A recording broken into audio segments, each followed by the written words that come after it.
Hello, everyone. It's Thursday night. And you know what that means? It's gaming time, and not just any game. It's Overwatch 2, Metaclass, and LaFon coming at you with the first game of the night. And LaFon, we're going to the Emergence Division. It's going to be great. It's going to be grand, starting on Legion Tower. But the teams, what we got going on? Well, it's as we get into this one here, we have an interesting look at teams that are hunting for performance here at the end of, or towards the tail end of the season anyway, right? Teams that are Mhm. still looking for trying to put wins together, I guess is probably the fairest way of saying it as we get into our first game of the day here. And Classy, one of the things we have to highlight, of course, is that we are trying towards the end of the season, right? Before Yes. we get into the actual action itself, we have to kind of set the stage. This is a chance for a lot of teams to cement their position overall in terms of their performance, but also for teams to kind of like, I think, play spoiler or try and build their team towards that sort of next season coming in as they attempt to kind of shore up their gameplay across the board. And I mean, as we stand here in the Emergence Division, I think that's an opportunity for teams to really cement themselves in terms of that growth period that we're highlighting. Yeah, exactly. And the Emergence Division, specifically teams tonight, UC Overwatch and UNA Purple from the University of Cumberland and University of North Alabama specifically, they do have a lot of growth that they can still show. I mean, their records currently have been losses mostly, but for instance, UNA Purple did get a win last week, which means that they're already showing a little bit of progress there, and they could pull that through in this particular match. And talking about the teams, we're also going to talk about the players that we're going to be seeing tonight, starting with these rosters on your screen, so we can actually, tell you a little bit about them. Starting with UC Overwatch, of course, we got Kaney, TLS Midnight, Polar Place, sorry, Jank Jarrett, and Mysterious T3 is, yeah, I mean, it's definitely a good team coming at us. Like we said, they are still winless this season. But as Lafon promptly highlighted, growth is what it's all about at this stage. Even if you aren't making the playoffs or the finals anymore, you can still thwart others' people's chances at making playoffs. You can still show some growth, still show some progress, and show that all your practice has not been for nothing. Takes two to dance, though. Let's take a look at the roster for our UNA Purple squad. And I mean, again, this is a team that, you highlighted this. They recently got a victory. And while they've been struggling throughout the beginning of the season, they actually had a very commanding victory in their most recent match, a 3-0 after having not picked up a single map prior to that. And so, I mean, that's an impressive showcase, right? Coming into this. And as we look at their roster stepping forward, I mean, this is not a team to underestimate. The team that played them last week clearly did, and that's going to punish you if you kind of step in a little too haphazardly here. So clearly a team that should be respected, and I think despite their score line of being only having that one win, this is a team that could really surprise you if you approach them incorrectly. And I think UNA is going to definitely have their work cut out for them here. Yeah, and with the seasons going through and with the patches coming through, there's so much change in general that happens. We always love seeing what teams come up with next, and it's always great when teams get to show us something new on something we're very familiar with, and that of course means going into the maps of tonight. Going to be doing a first to three series as always, starting on Control. The first map of the night will be Legion Tower, as I alluded to before. Legion Tower, I mean, I said Lafont, it's nothing new map wise, but these teams can make it their own in a little bit of a way Yeah. and figure out something that works for them, especially in the Emergence Division where we see some creativity pop up more often than not. Yeah, I'm gonna take a little shot at the teams though, because creativity in terms of map selection they do not have. Lijiang Tower, one of the most picked maps in all of Overwatch at this stage of game in the competitive realm. But yeah, I agree with your point there that very much a case of in map flexibility, definitely an opportunity. As of late, we've had opportunities for teams to showcase more than just one style, right? I think you know you've heard this mentioned before, I'm sure, but Overwatch in a pretty decent place in terms of flexibility of compositions. You're not forced to one style. It's not like a must mirror pick all the time. Dive is viable, brawl is viable, certain maps poke is viable as well. And as we open up on Lijiang Tower, at least for the moment here, we're already seeing some of that flexibility get selected in round, as it appears to be a Sigma on point here from Jake Jarrett. Yeah, we're going to be seeing both Symmetras come out as well. Looking for the teleport up to the high ground, the classic opener, Leisure Night Market, but it's not going to be as classic from one of the teams. Though both of them aren't actually teleporting to the top. They're just using the Symmetra for I would say almost a normal entry, but that's not something we're really used to. Z4Q though on the flank there, or rather directly down main, hits a well-timed alternate fire from the Symmetra, and they get that early elimination. That gives UC Overwatch pause. They kind of have to wait for their respawn to come in. 4v5 is not what they want at this stage. Oh, well, at least they're keeping the ult charge relatively even. The only one that's really standing out at the moment is Midnight on the side of UC Overwatch. And then Jank Jarrett taking another poke at UNA Purple. They're finally going to be able to get back into this, first time into this objective for if anything. Second goes down. This is just going to be an instant takedown. That first pick was all they needed to be as confident as they were, to just walk in, take the point from them. No ults needed. Yeah, impressive stuff. I mean, UNA Purple a little cautious despite their early lead in terms of that pick, and they allow UC Overwatch to fully reset. And I mean, the Symmetra is so strong against a Reinhardt. If you're allowed to get up to charge, breaks the shield, and then obviously the follow through damage. So UC Overwatch make good effort of that lead that they were gaining from that pick that they earned. So now on the reset, UNA Purple trying to get to that, trying to get space here, but more critically trying to find an opportunity to try and generate resources. I'm looking at this Earth Shatter specifically. I was talking about that Symmetra being in the way. We want to get in, but it's not in the way. If you have a Symmetra to just teleport them to the point, that sound barrier gives them the extra sustain for the initial poke that comes in after their teleport, and that's exactly what they need to take position on the objective. Unfortunately for Q and Princess Ray will fall. Thimble will find one counter pick, but it's just all UC Overwatch in the kill feed at the moment. One counter from McDangle is not going to cut it in this situation, and that point is not going to flip anytime soon, Lafon. I really like the showcase of UC Overwatch there. They see the sound barrier come in from Thimble, and rather than overly aggress, they buy a little bit of space. They wait their time and then commit resources. The fact they're able to kite most that sustain and then use their damage dealing abilities afterwards is really impressive. As you saw, there was nothing to really counter the gravitic flux at all. Kane gets caught out there. Nice, well-placed teleport. Unfortunately, it's easily brought back.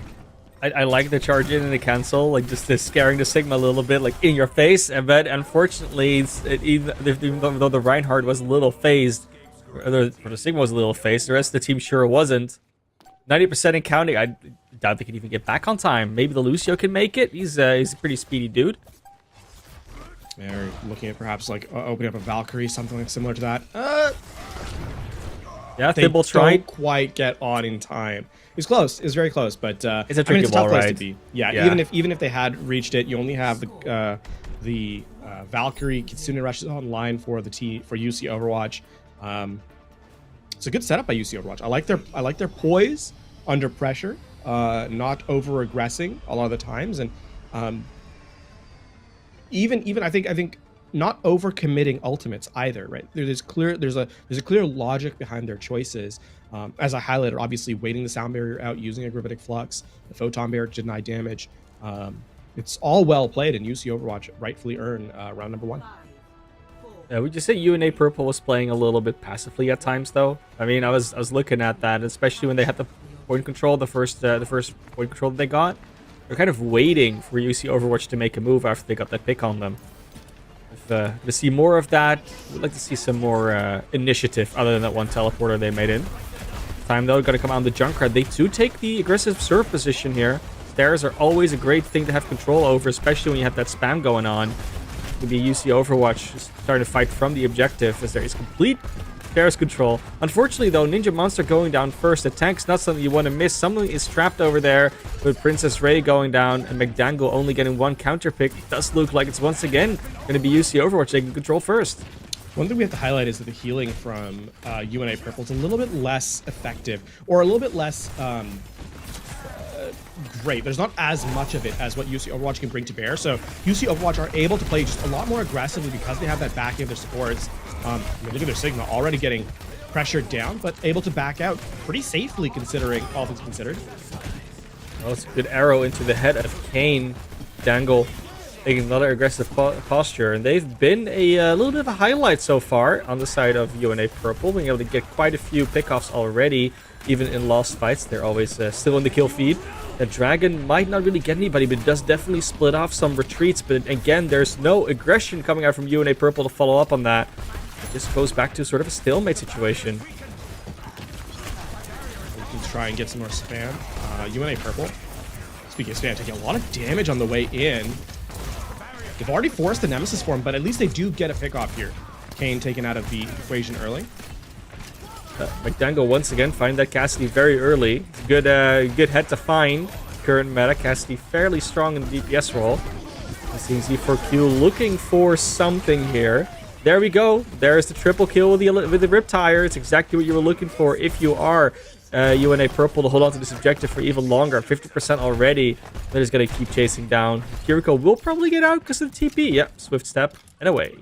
It also nullifies, by the way, 3 big ultimates from UC Overwatch. The Ant Matrix, Riptire, and Gravitic Flux all used in that fight. And UNA Purple cut them all down with just the Riptire. So a really strong setup there by Z4Q as they bring the team back in. And I mean, now we're trending close to that last fight in UC Overwatch. Looking for really a lot here. And we'll continue with this. Kane gets taken out once more. McDangle, quick on the draw. I mean, at this point, you gotta start watching to replace Lafon, because this is check someone, check them PC. This is not normal. We're gonna see a beautiful Nemesis form coming out from Ninja Monster. Obviously, they still have the ultimate ready for the Ramatra as well. The ace in the hole, as we call it, for the objective-based team. And Jank Jarrett is getting pushed back. There's a Kiriko in his back, but it's not going to be enough to get into this. UNA Purple looking to hold form control of this point. They're going to get round 2 in a very confident fashion as well. Amusingly, it's the inverse of the previous round. 100 to 24 in the opposite direction. Right? It's exactly the same. Exactly the same, indeed. Yeah, I mean, that's just really great presence by UNA Purple. The thing to highlight, though, is that they actually showed aggression after their pickoffs on this round. In round number 1, they were struggling to find that, go button when down a play, or when up a player, I should say. This time around, though, McDaniel got a pickoff, and then the entirety of UNA Purple pushed in after them to retake the point, and that allowed, when UNA Purple were able to set up, McDangle to continue to take those ranged shots that isolate an individual. And when you're down a player, pushing into the point is so very difficult. Now, as we head to Garden, we're actually going to see another composition change here from UC Overwatch. Let's move over to a reset and an Ash. Kane is on the DPS roulette as well. It's like the 4th, 5th different one they've picked so far. Mysterious Thee is going to take the first pick on the Thimble, though. No aggressive Lucio boop on this bridge. UNA Purple has control of the objective at the moment, though, so they can flip it when that point unlocks. They are looking for McDangle. They don't want the Danso to get another couple of one-shots. That might happen just again. Nope, there is indeed finally the Dynamite that will take them out. Zach, though, on the objective with the Bastion, will be pretty much alone at this stage. Just the tank in their way. It's not going to be able to do much. Fortunately for UNA Purple, they're not going to get the same start they had last time. UC Overwatch flips the point first. Nice control here from UC Overwatch. And what I really like, though, is that they're playing to their composition strengths, not over-aggressing here. Speaking of over-aggressing, though, McDangle finds another range pickoff against Kane. It's almost like specific hacks Lafon. Like you just say, okay, that player's the one I only want to hit. Everything else can be normal. I just want to look sus for one. But they find the other DPS as well. No more DPS on the side of UC Overwatch. It should be a fairly easy recontest here for UNA Purple. They do just walk in without any care in the world. Another one for McDangle. Why not? Almost make it 4. Maybe Zach stopping the ace happening. Beautifully done, though, from UNA Purple. There's no pickoffs, and then, like you said, they press the go button. Yeah, this has been a big turnaround from them from the last 2 rounds, or even the first round, I suppose. Now, here's the thing: it's been entirely without ultimates that they've been able to retake this point. So now, with them coming back online here, you're going to see UC Overwatch walk into a Dragon Strike. I mean, the Artillery Strike is available as well, and all of a sudden, now UC Overwatch has to be quick on their feet, trying to respond to these cooldowns. And I mean, already there's that Artillery Strike. Doesn't find anything, but it does buy time. That was a very cool camera position that we got there from our observers. Thank you so much. But Mysterious 3 will go with the Riptire. Will not get anything. Ninja Monster will finally go down to the combined damage of that Riptire and a Dynamite. Lunge already used. McDangle cannot get out of that. That is a Terra Surge and a double kill as a result. Beautiful retake coming in from UC Overwatch as they do use the buttons. They do use for ultimates. They do get the point as a result. That is definitely a lot of resources to be used, but at least they win the point back, right? That's the critical thing. If they hadn't won it, it would have been a much more difficult position to be in. Now, UNA Purple, they need to be judicious with their approach. Would they be able to retake the point if they just kind of dump everything? Yes, but they need to be, I think if they can save at least 2 resources here, then they're in a good position for the next fight. I would really expect the Annihilation to be popped early. This is the one you want to play off of if you're UNA Purple. There goes the Dynamite straight into it. Does do a little bit of damage, but with the Transcendence and the Annihilation coming through, it's going to be a very hard one to defend against. Almost the Javelin spin off the map, but Jank Jarrett has to back off, has to give their life for that, unfortunately. Beautiful push forward once again. Nemesis form is back up, going after the Baptiste. This is how you play Vermatra. A little bit back, a little bit forward, and a little bit back, and then all the way forward, as you love to see it from your favorite Omnic Overlord. UNA Purple actually do keep Annihilation in tow, by the way, using both support ultimates instead. And I don't hate that, right? It's not as efficient as perhaps it could have been, but overall, the fact that they were able to keep anything at all in the back pocket is important. And obviously, holding the objective, Annihilation becomes so much more powerful. So as we head into sort of that last fight territory situation, right, at that 70% marker, UNA Purple in fairly decent position to close this one out, right? They've denied UC Overwatch a lot of progress in terms of damage dealt, and now UC Overwatch are hunting for an option to enter. It's not going to be just the Annihilation. Both DPS ults are about to come online as well. So much space control, the Dragon Strike, the Air Strike, as well as that Annihilation. And UC Overwatch is going to have to make a move. They make the first move by getting McDangle off the board. There is a Resurrection available, which will be used. So at least it's going to still be a 5v5. But as I said, I say that obviously Thimble goes down. McDangle gets found again. The Annihilation will have to do a lot of work here. And the support is not there to keep it up. Very low. Jank Jarrett will get away with their lives as well. And UC Overwatch gets the recap. And I mean, UNA Purple don't quite hit the go button with their tools before UC Overwatch get on theirs. And now, with that being said, I mean, you're looking at this fight, and UC Overwatch, might not even allow UNA Purple to touch. Oh, they very much have the abilities not to. McDangle will make it there with the Hanzo. Is ready to take a duel with anything that's on that objective. But there's the Riptire. It's going to get at least 2. It does indeed. McDangle falls as well. It's just Princess Ray. And while she is a hero in disguise, she won't be able to be as heroic here. Not heroic enough to take that objective back. UC Overwatch takes map number 1 in a hotly contested match. A very, very close map overall. It makes sense that it went 100 to 99 there in the third, considering the first 2 rounds were 100 to 24 and then 24 to 100. Yeah, you did 1% better than the other team. That is like about as close as you can get in Overwatch.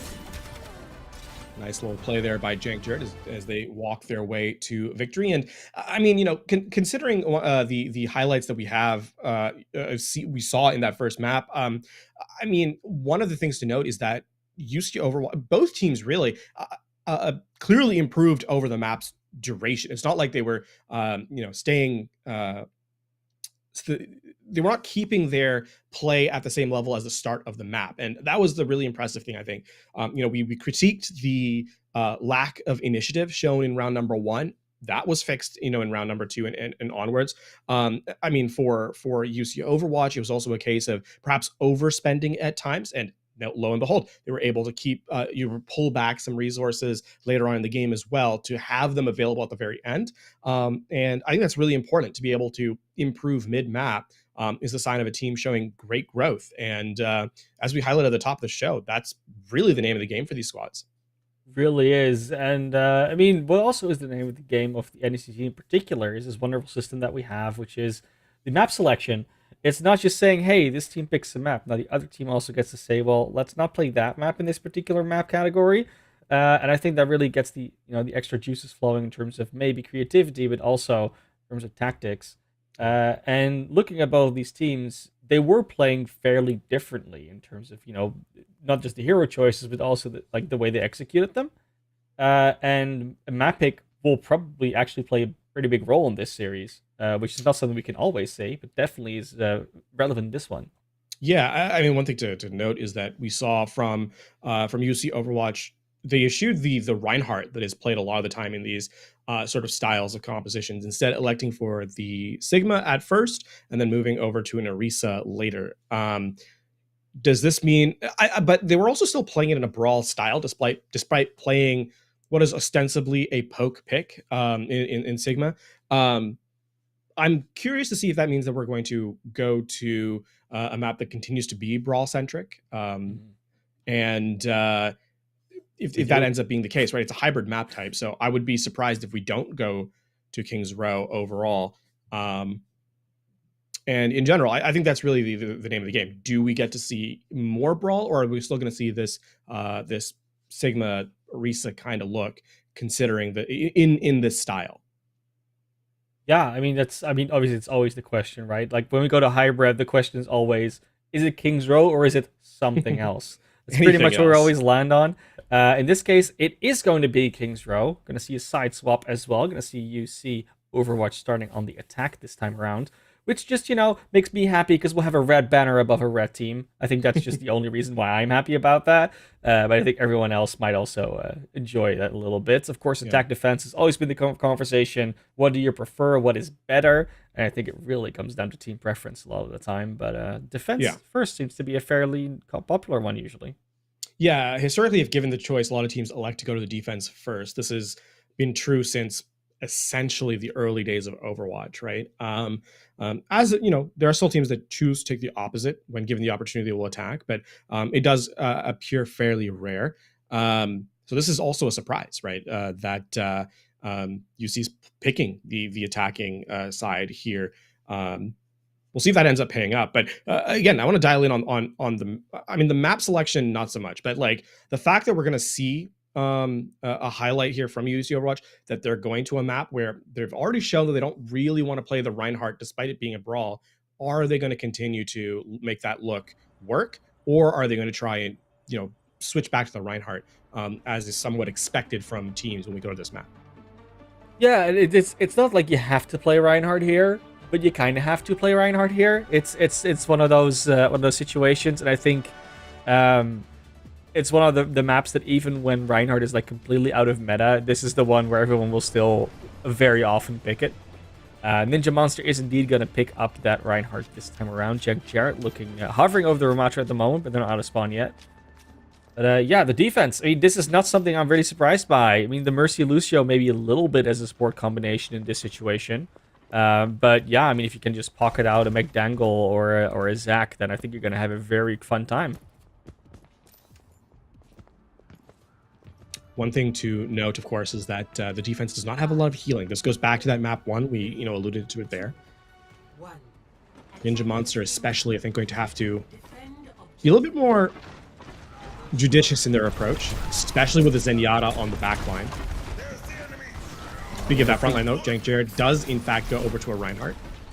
Yeah, they're gonna go over. They have the Symmetra. They like, you know what? We don't want to deal with a Mei in a choke point. We're just gonna use a teleporter. Still gonna be a wall in the way though, even when they wanted to use a teleporter. The Kane finds Thimble already. It's a good start. The res will come through. It's still a resource down. And the first blow struck. It does rather get resurrected up. But that is one cooldown that is not available anymore for UNA Purple. Oh, look at this. The flank over on the high ground. Kane is ready for it. Takes down one. They find the Reinhardt. This is pretty much over. There's nothing you can do against it, even with just a Lucio, It's in the way. Lucio's just a fun hero, but doesn't do all that much in terms of burst heal when you have only a couple of heroes alive. Kane mops up Zac as well. That's just it. Nice little flank there by Kane, right? Everyone on UC Overwatch elects to go to the low ground after the teleport, and while UNA Purple is focused in that sort of head-to-head brawl, the frontline duel, Kane is entirely uncontested. It's a nice little pickup onto the Mercy player. Princess Ray has no time to react, unfortunately, and without that main healing there, all of UNA Purple falls to the wayside. So a good clean play by UC Overwatch. And it actually generates a ton of resources for Jank Jarrett, who now has an Earth Shatter. And critically, does not really have that much shielding to work against. No, as soon as that Ramatra shield's out of the way, you can just walk forward. But you don't even need an Earth Shatter if you just take him out naturally anyways. It does take a lot of damage from McDangle. Still the ever-effective DPS as we know them. But Kane has been showing up on this Cassidy. We'll have to take a little bit of a break. Taken down by the Trap and Cassidy combination. It's still a good thing that we see that come back. Kane not happy about McDangle showing them up so much on Lijiang, I guess. UNA Purple, though, this is the fight for them, right? This is, they've, despite losing the first 2 fights, they've actually generated a ton of resources. Keep an eye out on Z4Q. Yeah, there's the Riptire already. That was going to come out eventually. You're going to have to dodge the Cassidy shots. Will, though, do so. Got taken one only. There goes Jank Jarrett and Mysterious. This is going to be a very, very simple defense. Only one ultimate used and only one fight won with it. Very nicely done there by UNA Purple. Set Z4Q up for success on the high ground. You only really need one pick when you separate the team, right? Keep in mind that the Riptire doesn't just get the elimination, forces UC Overwatch to play passively. That leaves their tank out to dry. And Ninja Monster is, using the pummel of the Nemesis form the whole time. And it's a good, the ult is more than just the damage does. It also zones the team, and UNA Purple follow up the back of it. That's an interesting rotation from UC Overwatch. It scatters teams all the time, right? Everyone's like, everyone for themselves, run away, because if we lose 1, it's okay. If we lose 2 or 3, it's kind of over. And usually leads to a lot of space that you can use effectively, like you said. There's a Shatter, though, comes in finally. 1, it's 2, swinging away. Yeah, that's not going to be a long fight for Ninja Monster. They'll still have McDangle on 1 HP. We'll lose that duel to Kane, obviously. And with just a Junkrat in this high ground, I don't think anyone's going to contest the Junkrat up there, but Zach does just leave the comfort of their brewery, their distillery. Now it's going to be a free walk to second, it looks like. I don't think they could contest. Yeah, and I mean, you really don't have an opportunity to do so. It's a nice setup for the Earth Shatter, by the way. Gets a little teleport behind. Can't really defend from 2 angles. UNA Purple have so many resources here. They really should just I think run with the Annihilation here. And try and get Ninja Monster in position to deal a ton of damage. Do a little bit of speed boosting, get close, get ahead. Yeah. But you want to do it before the Ant Matrix comes out, especially. That'll do it. Just a double elimination. Yeah, but they still don't have to use any ultimates. At this point, you're just playing fairly inefficiently. Well, almost too efficiently, is what you could say. But yeah, I mean, McDangle's still super accurate with the Cassidy, so as long as you get those Junkrat eliminations and you just have a Cassidy shooting away, well, you only need to use 1 ultimate. And crucially, if they don't use ultimates and you see Overwatch just using ultimates, at least they're not losing the economy, right? Yeah. By the way that play worked out is UC Overwatch attempted to teleport to the high ground, but Z4Q was sitting there waiting for them. And that was never going to be a play that ends up being ultra successful. Nice and forward position from the Junkrat, doing a ton of spawn damage. That's an entry Transcendence. You don't see those all too often. Princess Ray will be caught by the high noon from Kane, though. Riptire is out. Zach once again waiting for something. Finds a Zenyatta in the end. It's going to be the Reaper that finds them in their Junkrat ultimate form. Young Jared trying to make as much space as possible, and will be able to do so for their team. Staying alive. Pushing forward Kane to take out the rest of UNA Purple, but that was a very expensive fight for UC Overwatch. They are going to head into final fight, though. Setting up an Ant Matrix here on the cart as UNA Purple attempts to contest. I just walk straight through the Amplification Matrix as Ninja Monster with the Annihilation, but the rest of the team cannot follow. It's just the elimination on the Kane. Now McDangle, as good as they are, I don't think they can 1v4 this. They definitely cannot. With 2:26 on the clock, UC Overwatch has ended their attack. Impressive stuff here from UC Overwatch. And now to the defense they go, looking to take a dominant hold on this map. I should also highlight the fact that it was nearly a really cool play from UNA Purple to deny the Ant Matrix. I like the idea of setting the Annihilation into the backline so that UC Overwatch are forced to kind of turn away from the Ant Matrix to deal with the Ramatra. Tragically, just there's not enough support to keep the Ramatra alive in that situation, and it turns out 4 players focus firing 1 will end up taking you out, especially because, again, a pretty aggressive pin into the backline by Jank Jared took Princess Ray out of the engagement. So a combination of struggles there, but UC Overwatch, a very clean attack nonetheless. Yep, you see Overwatch setting a nice time, a nice completion on their attack. It's up to UNA Purple to equate or even beat that. But at very least, they have to finish the map with some time left if they want to have a chance at winning it. Otherwise, a draw or a loss is all they're going to get. I haven't seen a lot of draws in Overwatch 2, Lafon. It's almost like they're gone out of the game. They still exist, though, and this is the only map where you can really get them anymore. This is the only map type. I'm all here for it. One of these days, we're going to see a draw in Escort once more in a competitive match. Yeah, I don't think it's ever happened in a competitive match, has it? I don't think so. Yeah.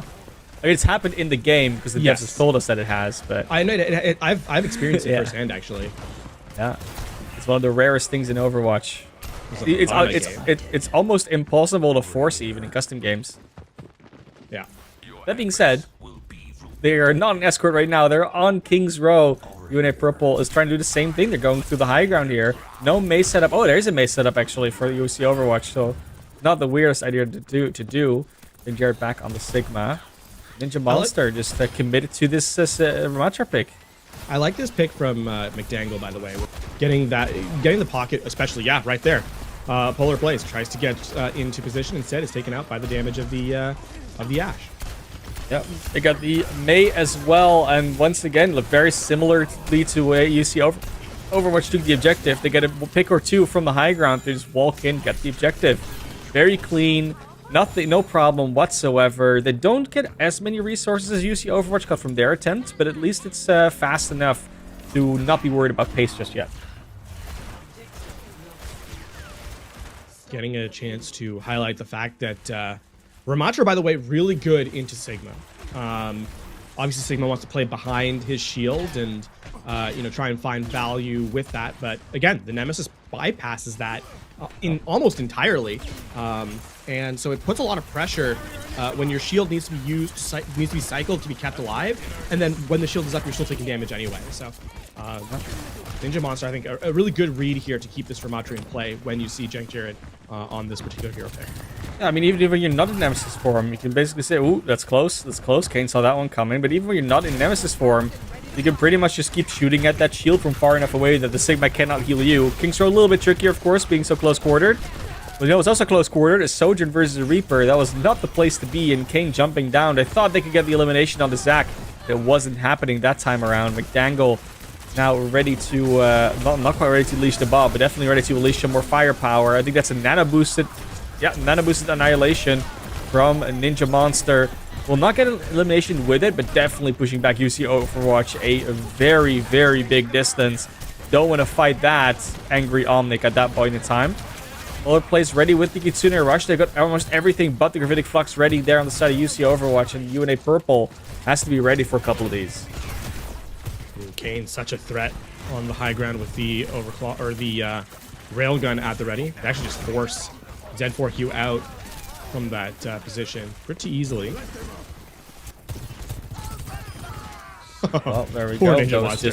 Ant-Matrix with the entire team look at you. Yeah. That's gonna be a rough time. Didn't even need anything else. I mean, at least they don't use a lot else inside of UNA Purple. You see Overwatch just throwing damage at them, but just poke at this stage. There goes Ninja Monster up to the Reinhardt. I mean, the one thing to highlight though is that I think Kane might actually die here. Oh, yeah, but forces the immortality field at least, and that's a big. The really big deal. Which means that Z4Q are going to attempt to use the Death Blossom in the backline here. So, and there's the Bob as well, throwing everything apart so the Death Blossom can get some value. Instant, almost a team wipe. It's just in the background, the Kane on the Sojourn and a little bit of TLS Midnight throwing some fire at them as Baptiste, but they're not going to contest that, and they're still on pace. They can still beat this time, or at least get very close to equalizing it. Well, it helps when you get picks like that. McDangle finds Kane. UC Overwatch are forced to wait for that respawn to come in. Keep in mind, UNA or Purple are doing this without really having to overcommit or overplay their hand. They're still turning into this next fight with an Earthshatter, Valkyrie as well. The Reptile coming out at least. Are they going to find anything? Nope. It goes way too long. McDangle finds a double click on it. No Riptire for you, and that's a big hit because that's an ultimate you almost count on at least winning you a fight or half a fight.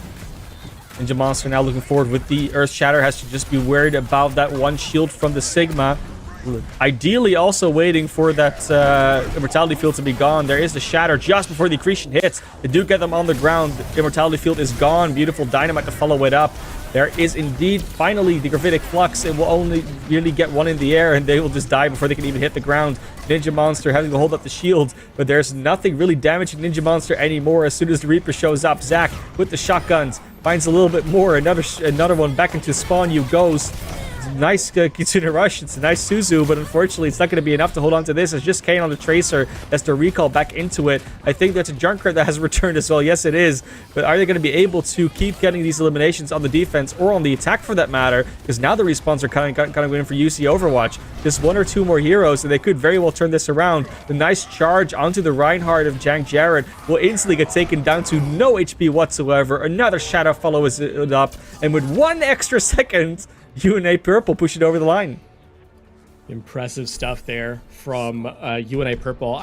The aggression they showcased there was incredibly impressive. I mean, UC Overwatch, it felt like they were just waiting for UNA Purple to execute, and they were trying to respond with the Gravitic Flux, but by that point it was too late. I mean, the Earth Shatter obviously it didn't whiff exactly, but it was well countered, I think, with that accretion. However, Ninja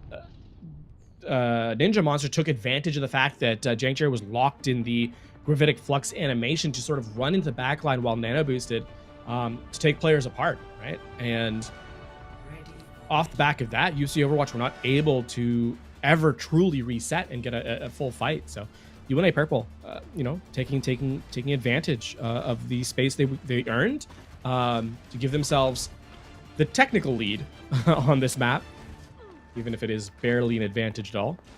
I hope that UC Overwatch is going to do what I think they might do if they run out with this. And it's not as good or as the same as it was in Overwatch 1, but the top hat strat is still something we love to see. This is symmetric teleporter up to the top of Mondada's head with the Bastion through it, just rain down damage from above. I don't know if UNA Purple is going to be ready for this, but I really hope they're going to do it. Well, they can't do it with the Bastion anymore now. Oh, they're just going to teleport across the high ground. Actually, they've caught UNA Purple on this awkward rotation. They could have caught them, and they were a little bit slow to react. They already went down the stairs. They finally find Zac, though. Zac not able to get this to the rest of their team quick enough. They're in a good position to take that one out. They are gonna burn out. I don't think it does enough damage, but to find another one. Princess Ray thought they could get a resurrection off, but no, that's not gonna happen. Not today, ma'am. Looking at what is gonna happen with this as they try and hold on desperately under the archway. They do manage to stay alive with both the Ashe and the Baptiste. With Zac coming back, there is a little bit of a chance for a recontest if they get a nice charge off, which they indeed do. This point is still not flipped, and there is a recontest coming out there for UNA Purple. There's a little bit of a lull, but UC Overwatch didn't push their advantage enough. They didn't have enough players to really cement their position on the objective. And now, though, with all this damage coming in, it does look like they will eventually be able to flip this, but it was a whole lot of work, a whole lot more than they had the first time around. Yeah, and I mean, that took most of their time away, which means that getting through the archway here is going to be of critical importance. That being said, I actually do think UC Overwatch in a fairly decent position, not least because winning this fight puts UNA Purple into overtime spawns, right?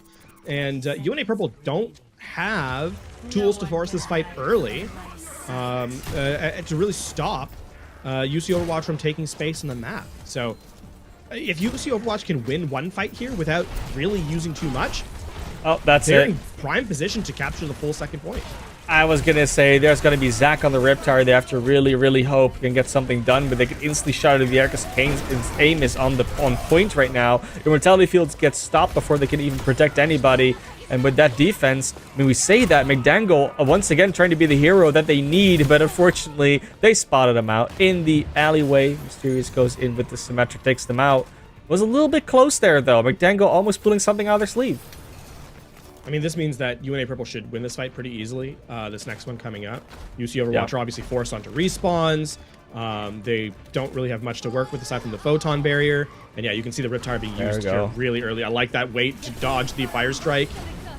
And the immortality field potentially will still be enough to save them as well as the wall from the Symmetra, but another ultimate used very early and an ability used very early. Yeah, that's two very big cooldowns that are not there anymore, and the Bob's going to Bob go on into the cart. contest. Yeah, there goes the Ramatra as well. With the Nemesis form close to Annihilation, we'll be able to just clean everything up. This is a fight. Looks to go very much into the favor of UNA Purple. They're going to clean this up. They're going to stop the clock from running. Overtime is going to tick down. And 98.63 meters into B is where UC Overwatch gets halted on their second attempt. Still, what a showing from UC Overwatch, right? It's overtime. It's extra rounds. Getting that much progress is pretty helpful, right? You're happy with the progress you made, even if it isn't like completing the map a second time. That is still pretty darn good. Now the question is, can UC Overwatch turn a defense? Because keep in mind, they struggled on the first and second points, not really taking time off the clock. They didn't win a fight. They didn't really win a fight on the defense at all. Actually, come to think of it, so it's of critical importance that they show some presence on the first objective. Yeah, I mean, both teams definitely not the strongest look on their defenses. Sometimes it can always be something, like different reasons for it. It's momentum. It's the fact that aggression from the defensive team is always a little bit harder to execute than from the attack. A lot of it does come down to being able to initiative. It does feel like, right? Both these teams, when they were on their defense, they kept having like, oh, we have 4 ultimates, 5 ultimates online. They kept not being able to use them for 2 or 3 fights in a row. And that can really dampen or enable the other team to at least do something. If they keep making that first move, they keep using ultimates, taking down 2 or 3 members before you can use anything. That's disheartening. It really stops you from mounting a proper defense. That being said, the UC Overwatch and UNA Purple have been good about adapting. So let's see what they do this time around as McDangle already finds one. Yeah, the Hanzo seems to be a really comfort pick for this player. Yeah. All about those angles. Losing that much utility from a team is very critical. Oh, he found them. He's Hotel at all. No, but he's missing all the arrows for a change. That's something that's very un-McDangly-like. But there he goes with the storm arrows. Finds one. Zach finds the 2 others. And that's just point A gone. Once again, a very quick take from UNA Purple. And 0 resistance almost. UC Overwatch. And it also took no time off the clock, right? So UNA Purple's going to actually, minute, you know. Well, they're compared to what UC Overwatch of course, is able to show. What that means though is that UNA Purple is going to get a second real fight here on the second phase. They're hunting for pickoffs. I don't know that they're able to get it. Ooh, and Z4Q perhaps oversteps their bounds just a little too much. So much. Z4Q. Trying to look for a little bit more here. A little bit too much, unfortunately. Oh, another headshot on Princess Ray there. Yes, kunai can be very damaging as long as they hit your head. Otherwise, they tickle a little bit. That was a good head height kunai right there onto the Mercy. Luckily, that payload's barely started moving. Game-winning. It has to be. It has to be huge. Already a nice one. It does definitely split the team. Doesn't really get an elimination, but it puts them in an awkward position as the Mei is on the side trying to do something here to block this off. But while the Dragon Strike was good at splitting, they didn't really get a lot of follow-up from it because of the scattering of UC Overwatch. Series is ready with that Bastion ult almost. They almost close to the Blizzard. Terra Surge. They've got almost everything on UC Overwatch aside. This is UNA Purple. They got to make a move before these ultimates start running out. And so far, it's just poking and prodding and pushing them back a little bit. But they only have to win one fight as UC Overwatch as overtime starts to tick. We're going to need to see some cooldowns used here. There we are. There's the Bastion ult, the Amplification Matrix. They also see the Terra Surge come out. They do everything to get them off the cart. They do find 2 already, and it took so long for anything to get started, but UC Overwatch just presses all those blue check marks and gets the win out of it. UNA Purple powerless to stop them. That is the power of ultimates in Overwatch sometimes, having more earlier. And when you only have to win one fight, you're kind of at the freedom to just kind of dump everything into one giant skirmish. And I mean, you can see right here, I think across both teams there were like 6 or 7 ultimates used. It's a lot of damage coming your way if you're UNA Purple, and UC Overwatch will take a victory here, meaning that they now find themselves at match point, going up 2-0 here in this series.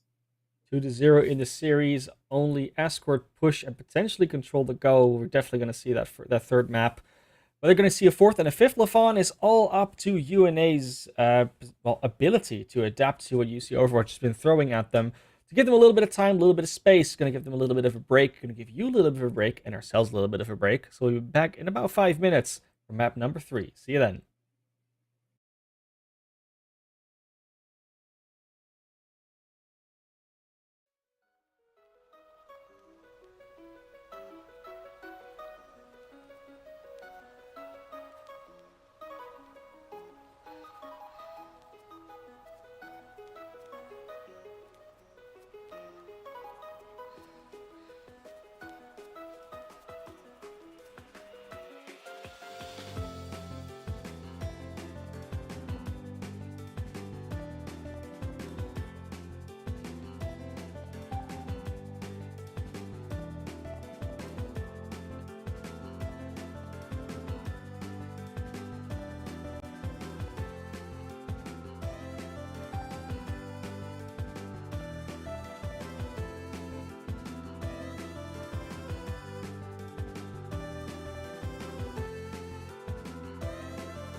Welcome back to this match between UC Overwatch and UG. Oh, the other team. Wow.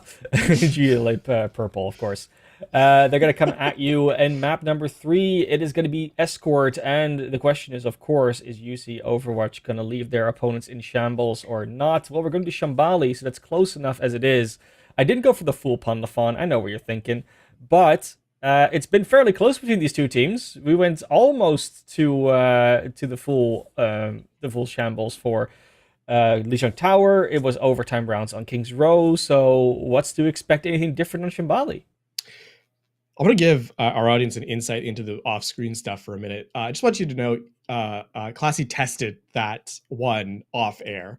I already broke it off before I finished it. And the reaction was identical to the one that you saw from me here. As we head into Escort for Shambali Monastery, though, we have to attend to two things. One, actually really cool map pick, right? It's been a while since I've seen this one played in a competitive match as well, despite it being a new map, right, coming into Overwatch 2. But with that being said, this is, I think, a good pick for UNA Purple, because again, they've really liked, their best looks have been when they've had their DPS play those long range poke characters, right? When they've had a chance to play the Ashe, the Hanzo, etc. And I think Shambali Monastery, for a large portion of it, those are picks that are going to excel on this map, thrive. So I like this pick a lot, actually. Not just that, there's a moment on King's Road I'm thinking back to where McDangle, as the Hanzo, sneaks on through Hotel, and nobody in UC Overwatch even notices that he's there. And I think on a map like Shambali, those might be occasions that we can see will happen a lot more with the way that this map is built. That being said, Kane is going to start on this Widow again. They were fairly accurate on it before, but they're not going to stick around for more than maybe trying to get a pick or two. It's going to be the Cassidy for now on. Cassidy's a really interesting pick because he got buffed in the most recent patch, so the mid-range utility is a little bit, or damage is also just a little bit better. As we're seeing right there, a nice double pick onto Thimble. Lucio's down. Princess Ray attempted to go for a Resurrect, I think, but it's going to be a very dangerous look. Oh, what a pin. Well, I'll say she might still do it, but it's not going to happen at the moment, as they are completely occupied with healing up the Sigma that is taking hit after hit. Ninja Monster really not happy on the Sigma at the moment, but supports keeping him up just as well as they can possibly do. You see Overwatch, though, getting to roll this card forward with the easiest of times at the moment, but they are going to get stopped around one of these corners, probably the one up on the high ground where you go up this ramp. McDangle, that's the one that we're looking for, the one that gets some of these picks. They've always been ready for the first pick off. Is it going to happen this time around again as the Maywall is blocking off their Sigma? The answer is no, because it's a triple and a double from Polaris, even a triple from Polaris. That's what you see about the damaged Kirikos. Yes, the normal kunai doesn't do that much, but the headshots, Lafon, they hit like a truck. And speaking of, that truck's going to roll into the first checkpoint fairly quickly as a result. Nice little wall to prevent anyone from coming out the high ground to contest, but of course no one's close enough to do so anyway, so that'll be the first checkpoint earned fairly easily from UC Overwatch. Uncharacteristically easily on a map like Shambali, where we see a lot of longer holds on that first point especially. Instead, though, now there's an opportunity for a lot of flank routes for UNA Purple from the high grounds, from the sides to shoot at their opponents, but McDangle's not going to be one of them that is shooting. Princess Ray looking where their Hanzo died. Maybe she can find an opportunity to res, but it's not happening this time around. As Jank Jarrett, let's get countercharged. Ninja Monster wins that duel, even though they got walled off. Now they're going to be able to put on their own aggression. Nice pin into the enemy team. Cancels it on time, but will still get taken out by Kane. You see Overwatch, even though we're pushed back, are not going to be pushed back far enough, and it's Kane with a triple kill that just pushes everything back. McDangle, though, from the high ground, finds at least the Kiriko. It's a good one to take out against this team. Ooh, playing with fire right now, both DPS here. McDangle kind of has to run, play a little more passively. Almost even again.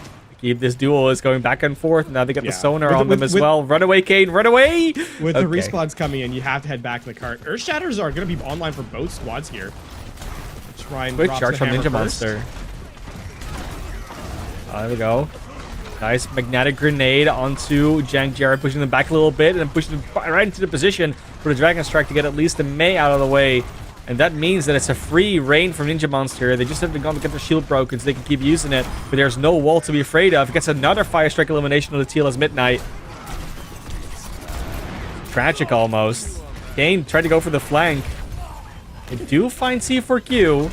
That's about all they find at the moment. Yeah, I mean, UC Overwatch needs to escape here. Jared especially, you can see, too worried about dropping the shield to make sure they stay alive. That was 13 HP on the tank, but they'll get back to their team. The Earthshatter is still online for both squads. I like the restraint from UNA Purple to not use the Earthshatter, right? There was so many opportunities to do so, but now you actually still have a threat against UC Overwatch. Jared can't walk in just willy-nilly here. Has to be cognizant of the fact that the other tank can lay them down. Oh, that wall is completely missed. C4Q takes out the Mei. That's a huge pick to start the fight off with. A sound barrier to protect the team that's not really in trouble. C4Q might have been a little bit. And there goes McDangle as well. Ooh, maybe a little bit early on the sound barrier to save anybody that didn't need to be saved. Ninja Monster now throwing up their shields, making sure they back off far enough so they can still recontest with the Shatter. The charge comes in, no counter charge, but there is a High Noon. We'll find Princess Ray, and now just Ninja Monster and his Lucio trying to stay alive the best they can, but that Shatter is not going to get anything because it's not being used. It's just going to be a push forward. Kane finds another one, finds another two probably when that Lucio gets away. C4Q might get the counter. I think they got to take that duel. Nope, they're just going to run away, turn their backs, and you don't turn it back on a Cassidy. Yeah, that's I mean, that's UC Overwatch just upping the tempo of the game. They are recognizing that they don't need to play passively. They've been able to build space by kiting UNA Purple back, threatening them, then leaving, then turning back around to deal damage. And now all of a sudden we're in the third point. We need to see this Shadow from Ninja Monster. Jared almost up to another one here. They can taste that sweet, sweet victory as UC Overwatch, but UNA Purple is not ready for it just yet. The preventative Suzu actually stops it. I think Ninja Monster might have even seen that and still shattered anyways. They find the follow-up regardless, but that could have gone very wrong. Jared gonna throw away the Earthshatter progress as they go over to the Orisa here. Also, TLS Midnight just way off on a flank as they get out alive. I mean, you can jump over that wall on the side. I think that might be where they came from. We're looking for a now. Yeah, we're looking for a blizzard here for Mysterious. In fact, yeah, it is out. I don't think it really got any, but it got Princess Ray actually. Okay. There we go. It's a big deal. McDangle will also fall. They might have also frozen that. So double kill once again from the Cassidy. You see Z4Q trying to answer back in kind, but it's still a numbers advantage for UC Overwatch. Ninja Monster, once again, without the Mercy, just has to run. The healing, as soon as Princess Ray falls, is just so low for a proper tank battle to be taking place on the side of UNA Purple. They are going to be able to come out of spawn. They're missing their Cassidy at the moment, but they should be able to recontest, even with the Amp Matrix up. That sound barrier keeps them alive, even with the Amp Matrix. They actually get Kane down early. There is the Bastion ults. Will at least get TLS Midnight out of the way. Now it's just Narissa on the cart with a Kiriko and a Tracer.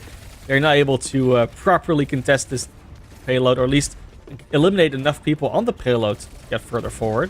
They're going to retreat, and with 120 on the clock, one or two more attempts from UC Overwatch are inbound. Ooh, Thimble so dangerous. That's a very aggressive play. Now you can see Jared is attempting to walk to the point. They'll use the Terror Surge here as people try and contest them. Princess Ray has been taking so much damage, has to play very passively. Will passively heal back up again next to Thimble. McDangle does get eliminated. Unfortunately, there goes Princess Ray again as well. Nice Terror Surge as well. They'll finish up another two. Just a Tracer on the cart.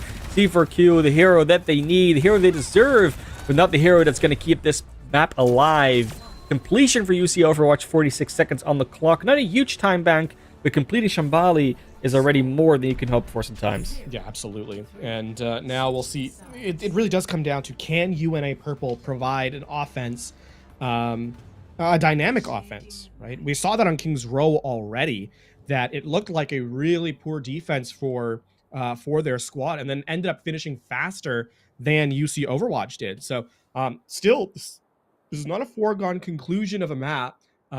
It could very well be that UNA Purple just really does prefer playing on the offense than the defense. Well, so far, both teams really seem like they do. There hasn't really been a defensive hold from either of these teams for at least two maps. If you don't count control as like a map where you can properly defend.